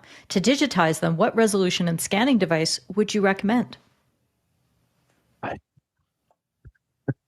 I don't know exactly how to answer that question, actually. I will jump in and say I'd probably use an Epson, one of the higher end Epson flatbeds at this point. I think that the DPI is stunningly high, and you probably get pretty much everything that the medium format has to offer out of it. It's like 2,000 DPI or something like that. It's a pretty pretty high resolution scanner. So I have one in my house, so I recommend it. Next question. Our next question comes from John Merrill in Phoenix, Arizona. I assume you're using a Mac. What kind? And probably some high-end monitors. What kind are those? Yeah, I just switched over. The latest generation of MacBook Pros are powerful enough to handle what I do now. I just kind of made the switch. I was working on a full-blown desktop workstation. The new architecture in the MacBook Pros has proven to me mind-bogglingly efficient for video editing, for 3D. It can handle anything I throw at it, and it's been a lifestyle change for me because I'm no longer pinned to my desk. I take my laptop with me, and I have a full-blown production workstation, and I haven't missed a beat no matter how heavy my scenes. So that's great. That's been big game changer there. Because you've been on a PC for a long time. I'm actually hardcore Mac Apple guy, but yeah, I've been almost forced on the PC depending. Was that an NVIDIA issue? Like, I mean, just the graphics cards? What do you mean? I mean, for the PC, like why? Oh, for the PC. Yeah. Well, do you remember a long time ago, the PC or Mac wasn't a big platform for 3D. If you wanted to do 3D, you had to go back to the PC. It's not so much that way anymore, but I did PC for a while when I needed to do PC, but now it's not so much of an issue. So I'm kind of back on the Mac platform. So that's great. Next question. Douglas Carmichael is back with this. Do you think that applications like Pixelmator Pro will ever eclipse Adobe's dominance in our industry, especially with Adobe's transition to subscription-only pricing? I don't know. Are you talking about specifically about Adobe Photoshop? I think so, yeah. There's just a lot of people trying to find their way out of it. Adobe's king. I don't know. I don't see anybody challenging it anytime soon. Personally, it's hard. Yeah, the DNA is pretty. It's the DNA is built into everybody knows it. Everybody knows it. It's kind of it's instinctual for us. That's funny. I use Affinity Photo for a lot of things, trying to train myself on something else, but I still own Photoshop because I still have. There's things that I still can't figure out how to do inside of Affinity Photo that I can just open Photoshop and just have it done. And that's the hard part is for if you're doing high end work. That's always the challenge is that there's just going to be more things there that it's hard to replace an app when the app is has become a verb. Like I Photoshop something, right? It's just built into our culture, and unless they do anything completely stupid, I don't think it's going away anytime soon. Fenwick? Based on the conversation you guys were having earlier about like when certain features came up, I put a link in the thing here, but I found this really great history of all of the features of Photoshop and when they were released and whatnot. Nice. So you guys mentioned layers. Layers came out in version 3.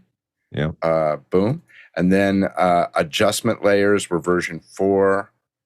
And version 5 was a big one with editable type. That was a big deal. And also layer effects. And then also the date. So you had mentioned layers came out on the Mac September 1994. And it's fun to think about. Like I can remember when layer effects came out, I was like, oh wow, my life just got way easier. I remember, just to go back just 1 second, is that David Biedney and Burt Monroy did a special at the San Francisco convention, or South San Francisco Convention Center, right by the airport. And I remember flying in for that, where the 3.0 release was there. They were walking through the new features, and Russell Brown came in with a big wig on and had crazy Russell Brown. And but I can still remember that was like the big release. 3.0 was a giant change in what we did. Yeah, before that, you had to have your channel ops down. Oh, yeah. I still use calculations. I was using it last week. Like there's still things. Yeah, where you say, of course Alan. You were. I specifically remember the location exactly where I was when I heard Photoshop layers were coming out. That tells you how strong of an emotional impact it was, right? Exactly. I'm like, I was walking at a place called Primary Color from the production office to a studio, and I remember somebody telling me the new version of Photoshop has layers. Oh, yeah. That's crazy. Absolutely. Next question. 20 years ago. Yeah. Our next question comes from John Tenhouse from Minneapolis, Minnesota. What 3D software do you use the most? By choice. It really depends. And that's actually one of the most frustrating aspects of what we do is every single client kind of has their own preferred software. So I would say right now I'm using Maya the most because of the workflow that I've been concentrating on the last couple of years. But there was times when I was using Modo the most. There was times when I was using Cinema 4D the most. It really kind of depends. But right now, Maya, but not necessarily by choice, just because that's what the pipeline is demanding with the client. And last question for the second hour.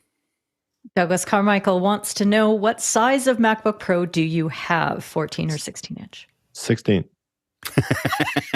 Yeah, so yeah, exactly. Pretty straightforward. Yeah. You're never going to get anyone, Douglas, ever. Yeah. Very good.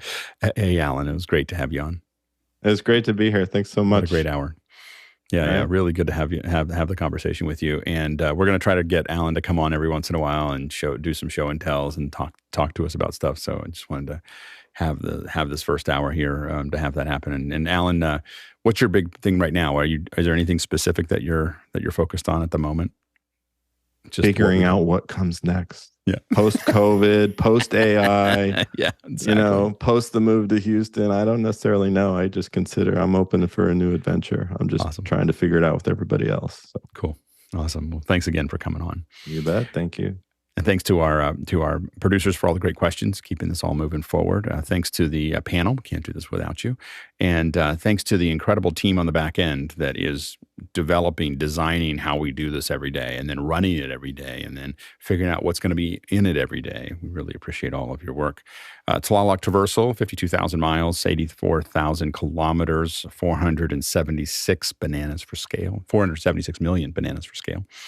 That we covered with all those questions today. And so it's good. Let's go ahead and jump into After Hours. It's a lot of potassium. That's a deadly amount of potassium. Yeah, see, Alan, this is the part where we just talk under the credits, but we whisper. We whisper under the credits. And we just... Alan, I think you said that the layers was... Chris doesn't know how to whisper. Except for Fenwick. He's grumpy at all decibels. I think you said it was 20 years ago. Layers came out 30 years ago. I know. This is what makes me feel so old. I remember when we didn't have layers. We had, seriously? We had to edit all of our stuff in the snow. Remember Kai's power goo? Oh. I remember creating a bunch of lower thirds for a broadcast show in Photoshop before layer effects.